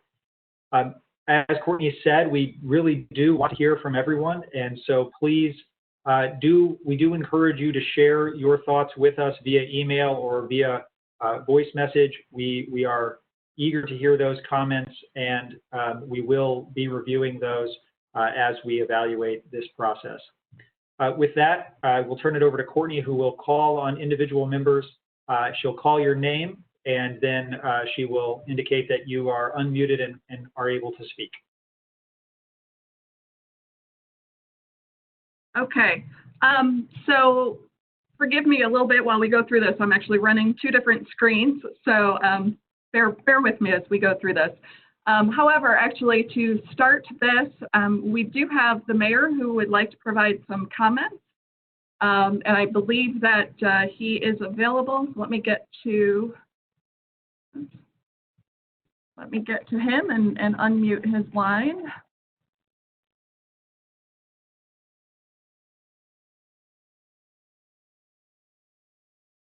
All right, Mayor, are you there? I am. Excellent. Thank you so much. No, thank you. It's been a pleasure this evening. I want to thank all the commissioners for their presentations, and certainly the questions of Dr. Smith as a representative of the community there. Tonight, I just have a few brief comments on behalf of the city as an entity, and certainly on behalf of the over 4,800 students as the mayor of Gary. I represent them as well. as mayor, it's sort of always been my mission to help assure that the kids in Gary receive an education that's at least on par or, if possible, better than that of the very best schools. And that's going to continue to be a goal, and it's an attainable goal and an attainable objective, I believe, for our community if we work together. I don't want to take everyone's time with citing stats and figures. I think all of you have done that. Dr. Parrish certainly offered some, and Dr. Smith as well offered, some various perspectives in terms of some of the numbers relative to the debt and the letter grades and that. But in doing so, I think it's important to, as Dr. Smith did as well, acknowledge the accomplishments thus far that have occurred, such as a reduction of the deficit and a portion of the debt. In doing so, you also have to at least acknowledge that there still are shortcomings that exist. And as the mayor of Gary, certainly as all of you are concerned, we still have concerns there, and ultimately want to eliminate even the shortcomings that continue to exist. And so without taking a whole lot of time, I certainly would like to share from a city perspective what our expectations are, and perhaps share some insight or at least some vision that we have as a city. And so one of the expectations that I certainly would have would be that the Gary Community Schools come out of a state takeover showing academic performance that's better than the school letter grade or the district grades that existed before the takeover.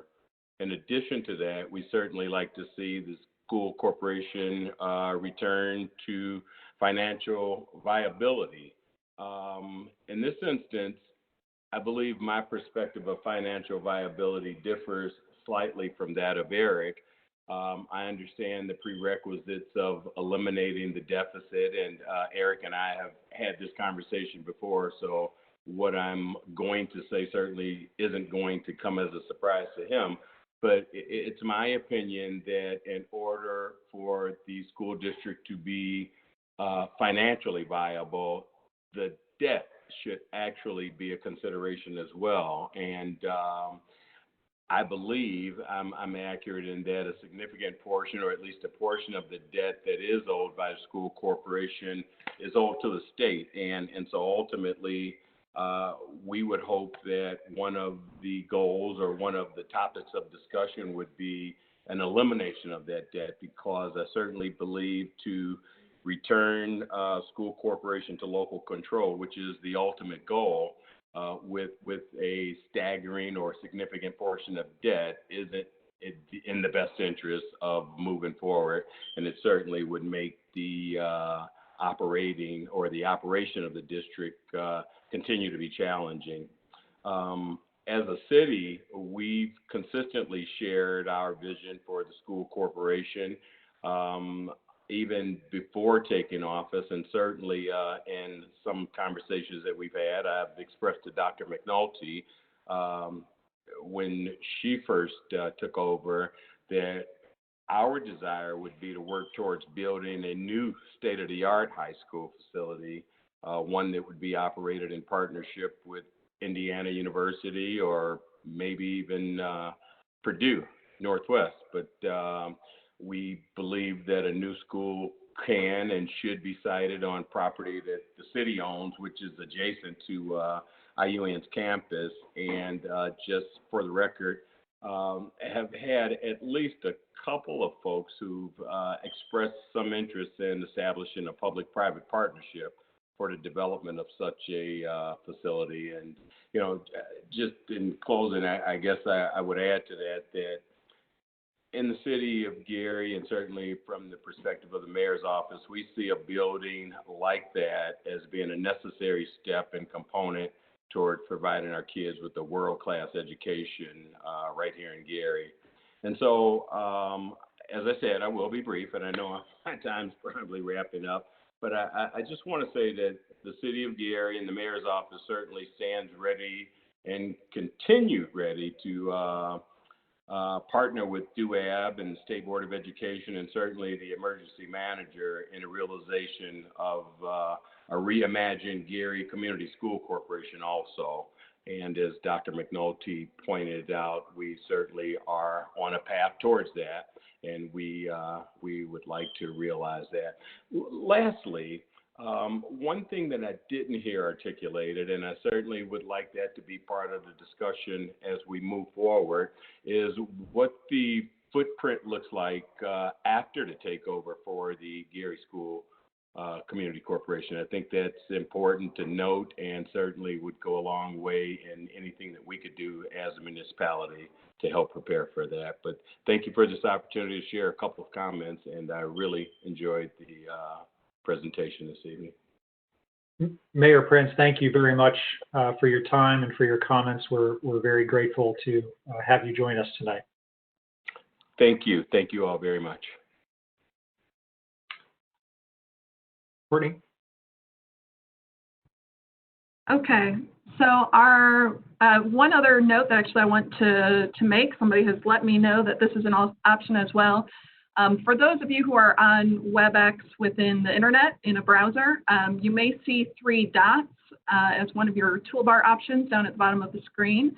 Apparently the raise hand option is also there. So you may, if you are having difficulty finding the raise hand option, that may be another area to check for it. So, all right, we will go in order of the hands that have been raised. And so the first hand I have here that has been raised is Mike Miller.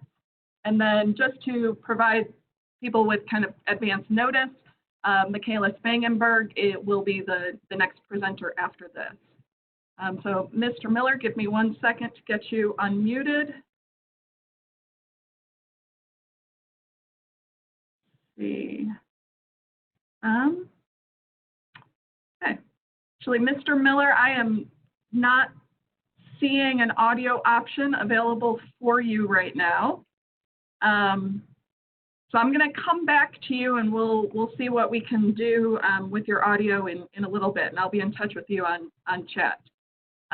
So we will go ahead and we'll jump to Michaela Spangenberg. I'm going to go ahead and unmute you. Dr. Spangenberg, can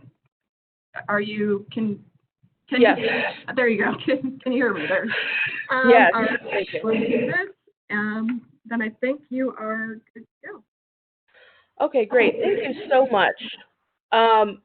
Is everyone able to hear me okay? Yes. Okay, wonderful. So first of all, I just want to appreciate Dr. Vernon Smith's representation of the Gary community in this way, because so many of the thoughts he articulated are things that I hear from residents every day. I myself feel much in the way that he described about many of the different aspects. So thank you so much, Dr. Smith. There's some things that, lately there's been some improvements. There's been a couple of indications that hopefully things will go better in the future than they've been going so far. But the continuing kind of non-answer around Roosevelt School is a huge problem. We need a Roosevelt High School. We need them to have a campus, given that any school or campus that is indicated as being an operating school has access to that funding. As long as that's in place by July 1st, I don't see that there's a huge barrier in the way of that happening. There's several buildings, both within the school corporation and outside of it, that would suffice. Lincoln, Jefferson, Indiana University had an arts and sciences building that used to be Tittle's Market back in the day. The Work One building in the Village, all of those are places where instruction has happened before.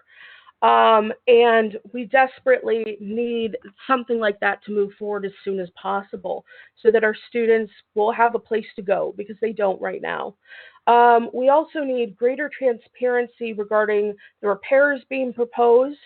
The slides that were provided to residents don't provide enough detail so that residents can know if the amounts being proposed are realistic or not realistic. We need full transparency regarding the hiring and firing and finances of the school corporation and where funding goes. I echo the need for a superintendent, but the problem that we have right now is that all the emergency managers are paid by Gary Schools Recovery LLC. We need to be able to have the school corporation in a position to pay for its own superintendent, its own directors. And that needs to happen as soon as possible. That shouldn't happen after the state leaves. That should be part of the phase out plan. And I don't think that we need another contract that has no stipulations. We need boundaries and requirements for them to renew next time. All right. Thank you very much for your comment, Dr. Spangenberg. Appreciate that. All right. Next up, we have Rachel Wilborn. We'll go ahead and unmute you, Ms. Wilborn. Are you there? Yes. Can you hear me? Okay. I guess we can. All right. I'm going to go ahead. You can go ahead and start, and then I'll start your time. Okay. I'm calling as a parent, concerned citizen, as a loving parent, a person who loves her children. I love Gary, and I want to see my children do better along with this entire city. It is my hope, though, that since we are in a pandemic, we're in a worldwide pandemic, and if the medical community was really straightforward and very blunt, they are not in control of this situation. We are not at the end of a pandemic. We are at the beginning of one.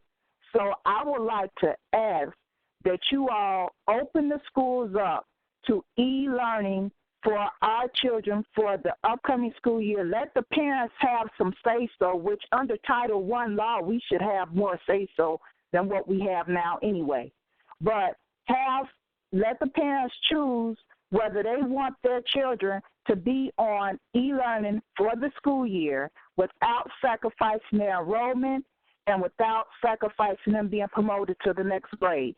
Because the bottom line is, we as the parents have to deal with the whole student. The school is just basically dealing with part of academics, but we have to deal with their health, we have to deal with their social being, we have to deal with their psychological state. We have to deal with them. If they go to the school and this social distancing, which is not going to work for children, and which will not work with the busing situation either. If this stuff doesn't work, then this falls back on the parent, okay? So we need to be the one who make the choice. And then it's amazing that we are in a serious pandemic. I don't think you all realize how serious this thing is. We are in a serious pandemic.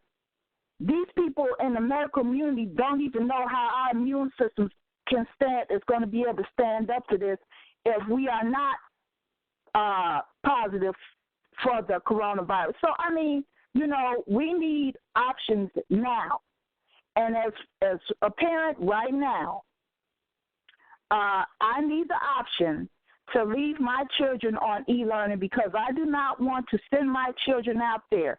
They're well now, but I don't want to send them out there to get sick, because the situation is not under control. And it's not, to be perfectly honest. It's not. It's not within the medical community, and it's not, period. And social distancing and all that does not work with children. I've worked with too many of them. I know them. Okay? So I just ask that option is made, that we, the parents, you need to get together a parent advisory council. You need to let the parents make the decisions over our children that we had and we're responsible for. Thank you. Thank you very much. All right. Next up, we have Mr. Chuck Hughes. Unmute you. Mr. Hughes, can you? Yes. There we go. We can hear you.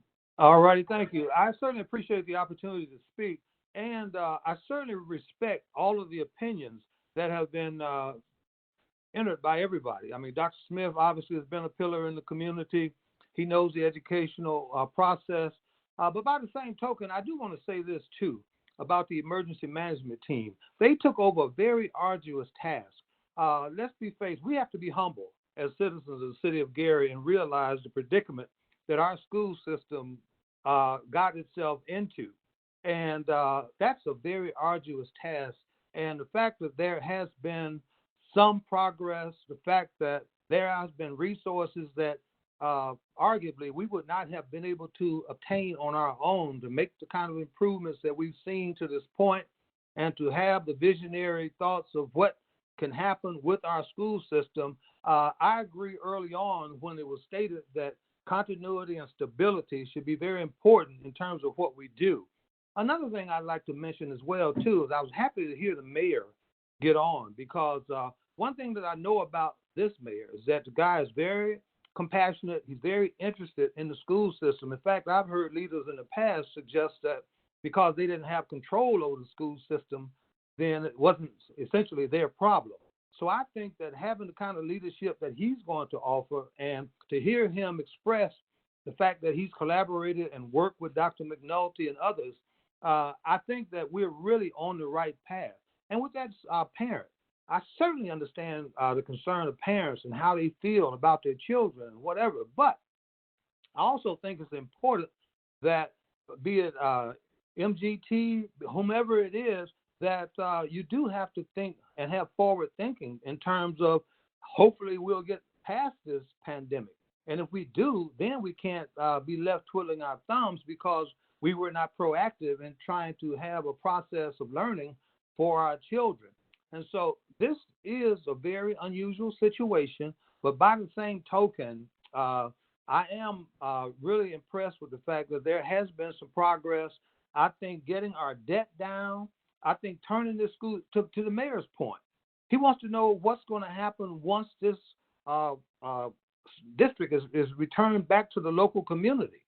Well, we pretty much know what happened when we had it at first. So I think that we do have to be in very firm footing when this school system is returned to the community, because as citizens, and that's who most of us are, we may not have the wherewithal to have the state government, the federal government, philanthropists, or anybody else to help bail us out of our situation. So we have to work toward reducing our debt and making every improvement possible we can in our school system. And as the president and CEO of the Gary Chamber of Commerce, I've worked with them, and I intend to continue to do so. And this is the first time I've ever spoken within my time limit. Thank you. Great. Thank you, Mr. Hughes. All right. Next, we have Lerona Carter. Let me unmute you. Ms. Carter? Yes. All Good right. evening. Excellent. So I, too, appreciate all that Dr. McNulty and the things that MGT has put in place to help our district.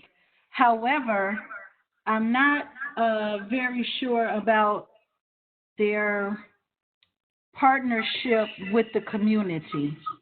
It seems it could be a bit stronger. I don't know why it's an echo, but it could be a bit stronger, especially as it relates to the advisory board. Each of us represent a district in the community. So I'm not sure why the advisory board has not been included in any of the roundtable discussions. We have not been included in any of the focus groups. And again, each of us represents a district in the city, and we are liaisons for the community. So I would like to see us properly engaged with the administration to be the advocates that the community is expecting us to be, and also I heard them speak about the guidance counselors. Well, before Dr. Hinckley took over, we had mental health counselors in our elementary schools. And so I would like to see that again, because that would really help a lot of the mental dangers that our young people are encountering. And so if we can't get that under control, it's going to be hard to have them engaged far as education and being good social citizens. Thank you. Thank you very much for your comment. All right. Let me stop this. And I am continuing to get some technical help here. And so as we do go through these comments, if you are noticing kind of the feedback or the echo, what it may be is your speakers. If you have speakers connected to your computer, that may be picking up your comments as you provide them. So you may, if you're hearing that echo, maybe turn down your speakers, and then you can turn those back up after you've provided your comment. So just hopefully that little tip will help. All right, next up we have Jaylyn. Go ahead and unmute you. All right. Hi, can you hear me? Yes, we can.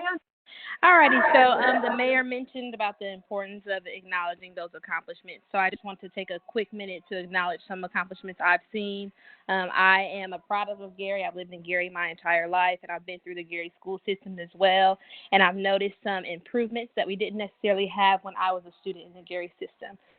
One of those improvements being the resources that teachers do have now, that being books, the electronics, smart boards, laptops, all those things that I can see are helping progress as far as student learning.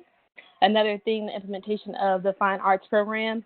I think that's a great thing, exposing students to that early on, just kind of igniting their creative side and helping them be exposed to those things before they go to high school or college. And the last thing that I noticed that I also wanted to mention has been a great implementation is the all-day preschool as well. I think that is better preparing those students for kindergarten, being able to have preschool all day and helping with their academic learning. Thank you. Great. Thank you very much for your comment. All right.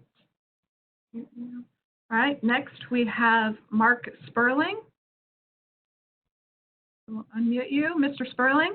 Yes, thank you. All right, go ahead. Okay, I'm Dr. Mark Sperling. I'm the Dean of the School of Education at Indiana University Northwest, and I want to thank the DUAB board for allowing this opportunity to provide comment. Over the past months, we've been working closely with the Gary schools and Dr. Paige McNulty to develop and implement an MOU to provide licensure programs for all teachers who are currently on emergency permits. We have an initial group of teachers on emergency permits. They'll be entering one of our many educational licensure programs in various content areas. They'll be starting this summer and into the fall. And as we continue to evaluate transcripts of candidates for future semesters, we are working very closely with the faculty to develop admission and curriculum flexibility for candidates in the Urban Teaching Education program. We currently have Urban Teaching Education, or UTEP, trained teachers at the middle and high school levels in Gary schools. I, along with the faculty, feel very positive about our relationship with the Gary schools. This licensure program will significantly assist in strengthening academic achievement for assuring that teachers are fully licensed, highly qualified individuals to be in front of all students. We also plan to provide additional professional development in various content areas for teachers and administrators, as Dr. McNulty indicates that we can be of further assistance. Thank you very much and good evening. Great, thank you very much. All right. Okay, next we have Ms. Kendra Johnson.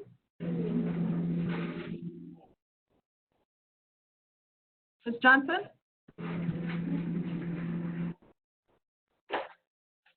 Hello? Yes, yes. There you go, Ms. Johnson. We can hear you. Okay. First of all, I would like to thank you all for making the opportunity for this attempt public speaking, considering in the past when there were other issues, we did not get a chance to speak publicly. Thank you, Dr. Smith, for the service you have been doing for us. I heard the plan, but I wanted to bring out what I didn't hear. I didn't hear special assistance for parents with differentiated learners who are at home right now. I didn't hear about technologically training grandparents. I did not hear, a matter of fact, I'm still waiting for a copy of the Title I budget from the last 3 years, which as a parent of the Gary Community School Corporation, I'm entitled to review and make comment on, to see line items of how they spent the money in terms of parent training parents. I didn't hear why under MGT the academics dropped. Before MGT, all of our schools did not receive an F. Under MGT, under one particular management, all schools received an F. I echo what Dr. Smith said about having parents being involved in the choosing of a superintendent. In my 25 years as a parent, there's only one time I remember we were really involved in helping choose a superintendent. But yet and still, it is the parents and the community that provides the funds that pays the salaries to these individuals that come into this community. I am happy to hear that there are plans for Roosevelt, but I want to see more than plans. I want to see action. Our students are behind. If you look at the other districts in this area, they already had e-learning. This was something I presented 10 years ago as a way of helping students that were at home sick and could not get their learning or might have been on suspension. Lastly, I would like you all to remember the students are the product of the service you provide. It is the parents that are the ones who make the decision whether or not the student continues to receive your service. This community is the one who contributes the funds for the services. And last but not least, does every family in the Gary Community School Corporation have the equipment from Gary Schools for e-learning? Thank you. Great. Thank you very much. All right. Next up, we have Michael Stevens. Mr. Stevens? Yes. Can you all hear me? Yes, we can. Oh, great. I just want to say good evening to everyone. I want to thank you guys for hosting this meeting. I just want to kind of change the energy and just speak towards the great job that Dr. McNulty and her team is actually doing here in Gary. I think that just to piggyback on some of the things that's going on in America, I mean, with COVID and no one expecting the school system to suffer such great loss at this moment with the students' academic learning and the things that they're just going through right now. I think her and her team firsthand has provided great e-learning material to the students, at least those that they can reach and who are available. I think that a lot of the things that she has put into place, considering the phase, the 3-year phase plan that you guys have, the plan of action, like meeting with the guidance counselors and keeping those counselors throughout 4 years, and just implementing the aviation plan, and just speaking to a lot of those things. I just really appreciate what you guys are doing. Don't get discouraged. This is a tough time for all of us. I know the school system, parents, everyone is kind of frustrated, But just like this COVID situation, this virus is kind of complicated, and we're trying to figure it out amongst us and how we move around and navigate. I think that the school system is kind of that way too. It's kind of tricky. You just have to kind of, keep a pulse to it, and just get a feel for it. So I just want to commend her and her team for what they're doing, and just continue on. Thank you. Great. Thank you very much for your comment.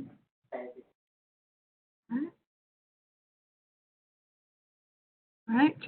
Next up, we have Julian Marsh. Mr. Marsh? Good evening. There we go. We can hear you. Okay, thank you. And thank you very much for allowing me to speak this evening. And I do want to continue with the prior speaker's comments and make some positive comments regarding Dr. McNulty and the things that are happening right now. I am with the Gary Housing Authority, the executive director. And let me just say that as soon as Dr. McNulty was named to her position, she reached out to me. Since that time, we are working together closely to try to provide opportunities for our young people that are in the Gary School Corporation system. And one of the things that I'm really proud of that Dr. McNulty helped with is a program that we have to help our young people that involves a collaboration with West Point. West Point has a summer camp each summer. We have an opportunity to send young people there, primarily middle school. And during the time that I've been here, I've never been able to get anyone to attend. This year, we actually had over 30 young people to apply. And I think over half of those young people would have been accepted, except that with the pandemic, the camp had to be canceled. We never would have gotten those young people had not been for Dr. McNulty and some of the assistance that she provided. And we're also looking at additional collaborations with the Gary School Corporation. That'll be of benefit to our young people and hopefully the young people throughout the city of Gary. So I did want to just speak up on that, mention the fact that I am very happy to work with Dr. McNulty, and hopefully we'll be working on a few collaborations going into the future. Thank you very much. Thank you very much. All right. Next up, we have Robert Buggs. Let me unmute you. Mr. Buggs? Yeah, thank you very much. Yep, we can hear you. Okay, thank you. The first thing I wanted to say is I noticed that during the presentation, a lot of people was mentioned, and not once was the advisory board mentioned in anything in the decision making. The only time the advisory board name was mentioned was by Dr. Smith. Now, there are a lot of things that I heard tonight that are actually untrue. You take for the transparency. We have problems, and we were elected to represent the best interests of the students and the parents. When there's a problem that we saw with MGT, Courtney and Ms. Eric Parrish actually walked away from me. You wouldn't answer my question. So I don't see where all of these decisions are being made and we're being left out of the mix. There must be a reason for that. Dr. Smith's question wasn't answered about when they came in 2017, we had A and B schools. That question was never answered. What happened? It went downward. Dr. Pruitt had it up there where it was A and B, especially Roosevelt and Ward Emerson. But his question was never answered. What happened since MGT took over? The enrollment dropped, the graduation rate increased. And I noticed also that every significant question that the community wanted to hear, Mr. Parrish referred it to Dr. Page. She's been doing a phenomenal job in the couple of months that she's been here. So why would you defer questions when directed to Mr. Parrish or Courtney to somebody that's been here for 2 months when the question was about what happened in the last 35 months that they got here? So it's been a lot of misrepresentation, and we don't have any say-so in anything. There's been decisions made without us, any input. Dr. McNulty is the only one that ever asked us to provide any input about the decision making. And I don't mean to be mean-spirited, but everybody's making decisions about our children that don't live in Gary. They're just getting a paycheck. They work here, we live here. Who will know better about my house than me? If somebody's going to come from outside, I know about my house. I know the problems. But when we try to tell these problems to somebody, they fall on deaf ears. So it needs to be clarified what part is the advisory board that was elected, by the way, in this whole scenario of the decision-making process. They hire people that don't live in Gary. They don't go through the laws of states 13, 15, that you must do this. Now, Mr. Parrish want to come in and name a superintendent. I just can't understand that. That we have a lot of problems, but the advisory board has been, I would say, intentionally neglected. Even passed laws to keep us out of any decision-making capacity, but these are our children. The other thing is about the Gary School Recovery and MGT. Now, MGT, when they was trying to get this job, every other word was transparency with the public and the community. Since they got the job, the first thing they did was establish this Gary School Community LLC. For what? What's the purpose? Then I understand Dr. Pete Rodriguez is still on payroll, and then we have Dr. McNulty coming in. Why is that? There's a lot of questions that do have. Thank you, Mr. Buggs. Thank you very much. We appreciate that. We do want to be respectful of everyone's time. Okay. That everyone does have an opportunity to comment. So if you wouldn't mind wrapping up, we'd appreciate that. Okay, I just want to wrap up, and this is for DUAB specifically. DUAB is really the corporate in all this. DUAB, when we come down and we have concerns, you should allow us to have input at your meetings. We are still here. We was elected by the people. So I would think that you all would start showing some recognition to us, because this, as it's going, and MGT, like Dr. Smith said, they had 3 years to do this. They didn't do it in 3 years. You should put a RFP for another consulting group, or get rid of the MGT, hire Dr. McNulty as the superintendent, return the school board back to us, back to the elected officials. Thank you. Great. Thank you. Thank you. All right. Next up, we have Bobby Burns. Hello. Hello. Can you hear me? Yes, we Hi. can. I only have one quick comment. I appreciate this meeting. I absolutely do, because I'm a parent and there's a lot of things that I don't understand. And so being able to speak with you guys and to hear your opinions helps a lot. But here is the one thing I have noticed is that there are a lot of people calling in, or whatever you want to call it, and I don't notice any of you taking any notes. I see people looking down, and I could tell there's probably some phone looking at and whatever's going. You know what? I was going to say Mr. Parrish looks like the only person that may possibly be taking notes. Okay. Thank you. Thank you for showing me, because I was absolutely wondering. I said, oh, my God, I don't know if anybody's hearing anything. So I appreciate that. Thank you very much. And I would hope, I know you taking notes. I would absolutely appreciate that. And I would hope that you guys would take into consideration, the stuff that people are saying. And obviously you are paying attention. So that's all I had to say. So thank you. Thank you very much for your comment. And just to give you a little context, we actually will have the meeting transcribed afterwards, so that it can be shared in written format with everybody, so everyone will have an opportunity to see what was said and be able to review that easily. All right. Then the next individual I have is ML Comer 8. But before I bring you off of mute, I just want to let everybody know that this is the last person that I currently have with their hand raised.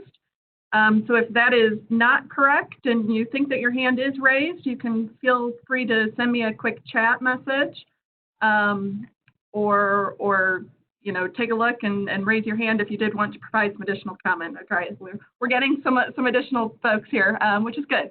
But just wanted to make sure everybody has the opportunity to speak. So ML Comer 8, I'm going to go ahead and take you off of mute. Hello, are you here? Hello? Hello? Okay. I think what we can do is I may go ahead and move on to the next person, and then I will circle back before we jump off here. All right. So next we have Emmett Mosley. Mr. Mosley, are you?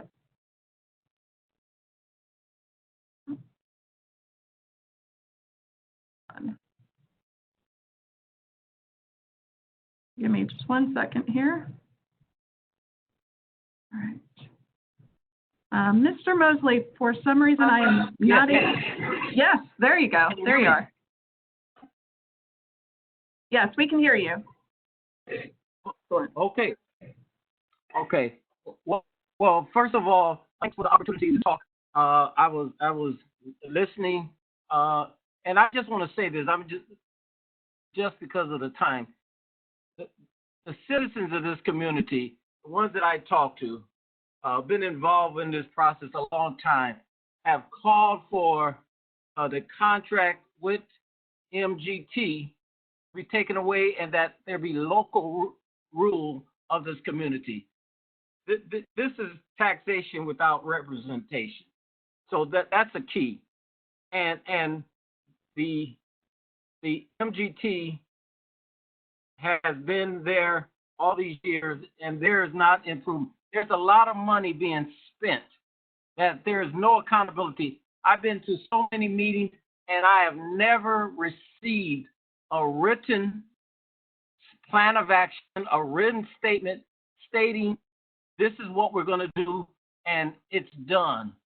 So I'm with the community on this. I believe in local rule. I'm a former school board member in East Chicago, and the bottom line is that there has to be some accountability, because I've been to so many meetings, even with DUAB. You hear what people say, but there's no answers. There's no dialogue going anywhere, and you wouldn't stand for this in your home where you are. You wouldn't stand for this anywhere.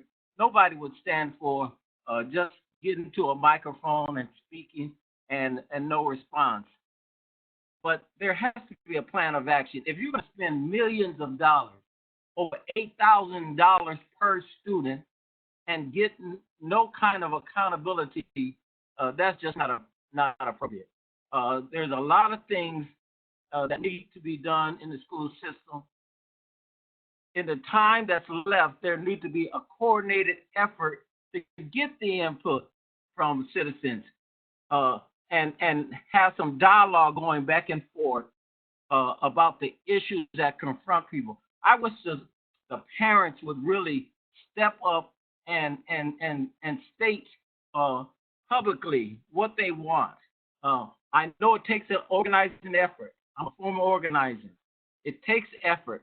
So I just encourage DUAB to listen to the citizens, spend some time talking and dialoguing with the citizens of Gary, because there's no place else like this in the whole state, to my knowledge, in the whole country.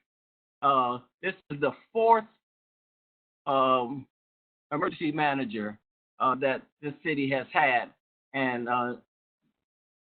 maybe some of the debt has been broken down. But when you said the monthly budget is still exceeding by over $6 million or so, then things are still not right. Thank you so much. Thank you very much. All right. Next we have Mike Miller. All right. You should be off of mute, Mr. Miller. Yes. Can you hear me? Yes, we can. All right. Good evening. I just want to make a few statements here in regards to what I've been seeing in the past 6 months. I believe that Dr. McNulty is moving in the right direction.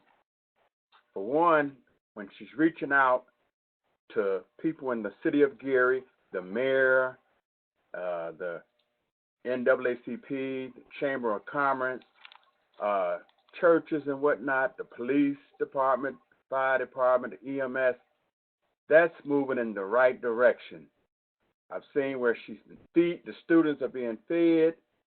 She's been giving out laptops. I believe they got an order for Chromebooks that's going to be coming in sometime during the fall. I have to say she's moving in the right direction. Anytime you can come in and start working together with administrators in the city and they're willing to work with you, you're definitely moving in the right direction. And I support her to continue to go forward with the efforts in helping our children, because that's what's important, helping our children. Thank you. Great. Thank you very much. You're welcome. All right. Okay. Next up, I have Mr. Coleman. Mr. Coleman, are you there? Yes. Hello? Okay, excellent. We can hear you.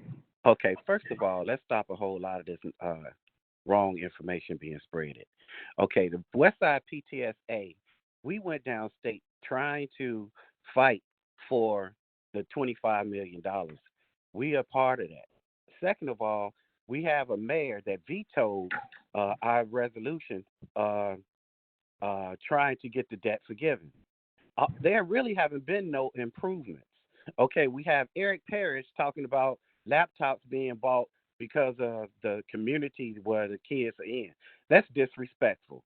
Second of all, Courtney, I sent you and other people requests for itemized listing of bills and everything. Still haven't got it.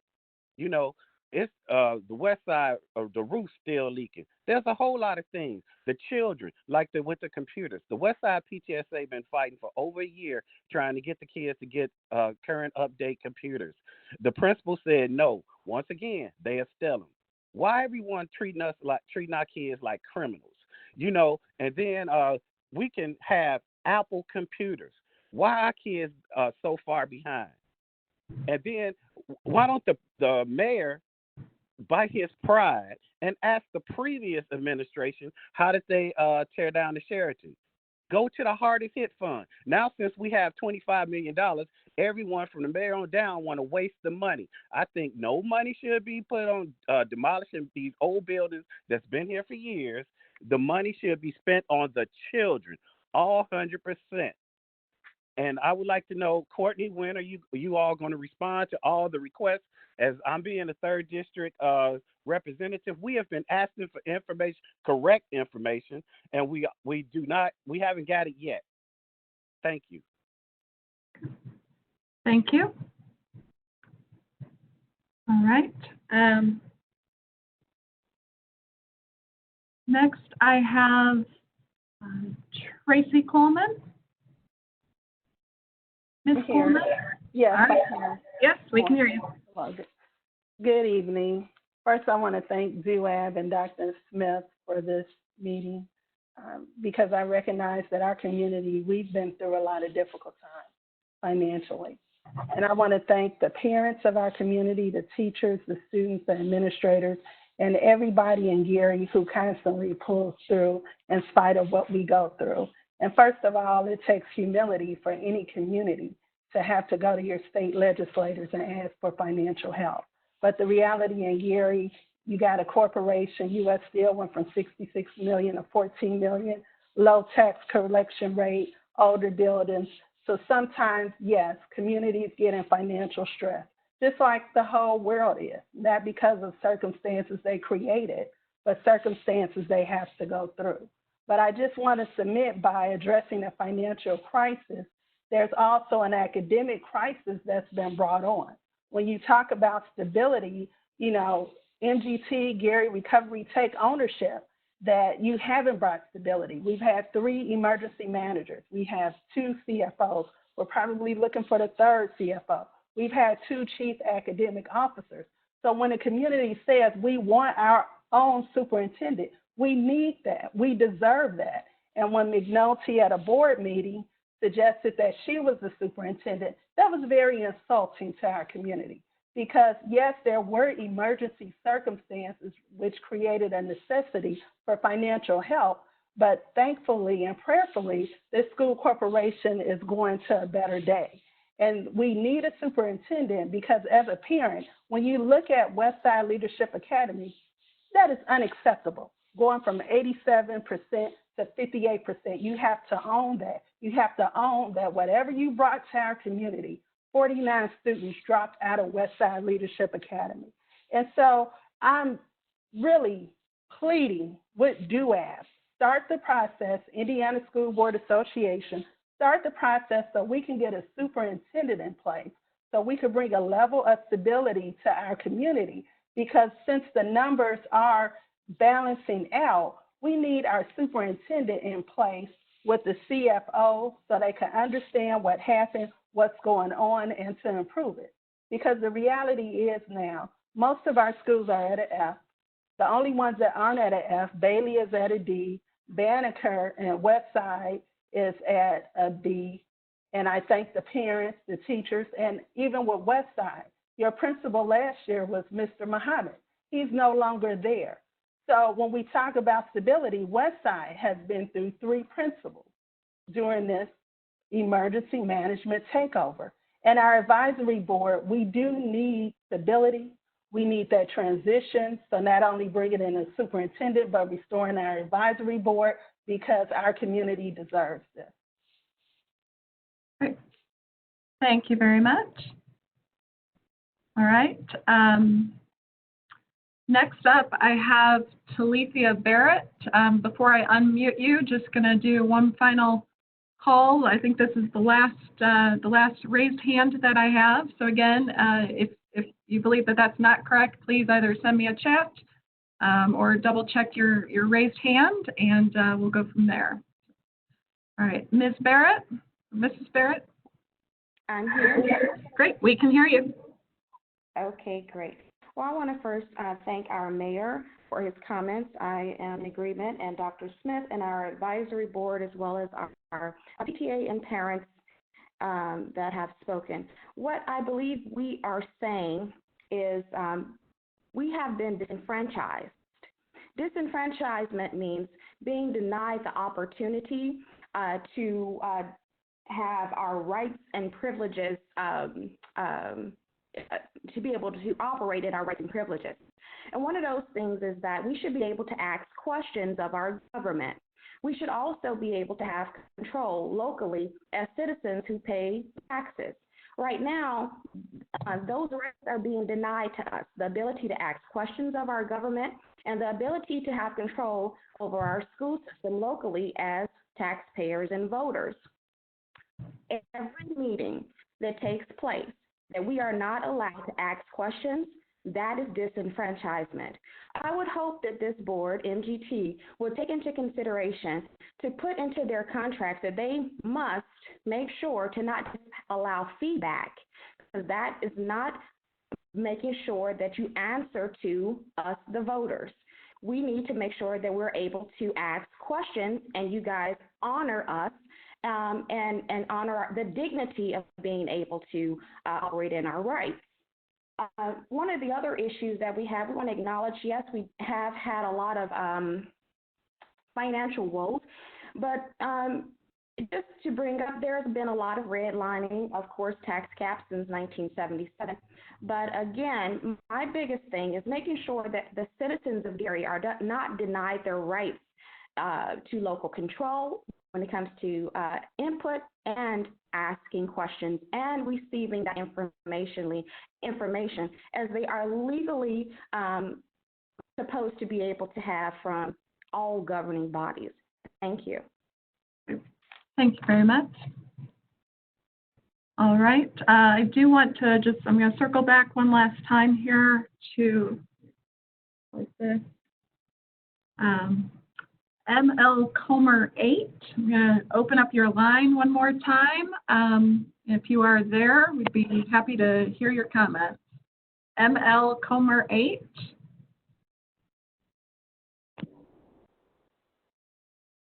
Okay, I'm not sure that that they're currently available. So with that, those are the last of the raised hands that we have currently.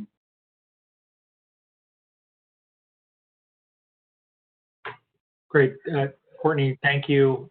Thank you to all of you who took the time tonight to hear what MGT has to say. Thank you for participating and offering your perspective on this engagement and this situation. We very much appreciate that, and it is invaluable to us to be able to hear directly from you about how you see the engagement and how you see the vision for the future. With that, I'd like to say just thank you to Courtney for all that she did to put this together tonight. She's been working on this for over a week to make sure that this goes off smoothly, and I want to commend her for her efforts in that way. I am glad that we have had a successful meeting. Thank you to all of the board members who were able to participate here tonight. Thank you for your questions. Thank you, Eric and Dr. McNulty, for your time and your presentations. Certainly thank you to the mayor and the members of the advisory board and others who were able to participate here with us tonight. With that, we will adjourn. Mr. Chairman, just Yep. real quick. Sorry. I just want to do one last thing here of re-emphasizing other ways to provide additional comments, particularly if you heard something that somebody else said after you had already spoken and you have other thoughts to share. Please reach out to us either via email, the duab@duab.in.gov, or you may also provide comments by voicemail, 317-234-2273. And then one other quick note is just when you do close out of this WebEx experience, a survey will pop up. That survey is for WebEx, not for DUAB. And so I would ask that you just please don't leave DUAB-related feedback there. Please use the email address or the voicemail provided. Thank you. Courtney, thank you. And just one quick note, we will provide all of the comments that we received to all of the board members and as well to the MGT team so that everyone is aware of the comments that you share and has an opportunity to digest this. Representative Smith? Yes, thank you. I want to first of all thank you and Courtney for listening to my appeal to allow the community to have some input in this process, and I really am grateful for that. And I'm grateful for the people who cared enough. I get complaints in grocery stores and the pharmacies everywhere from people about the schools, and they're having the citizens having some input.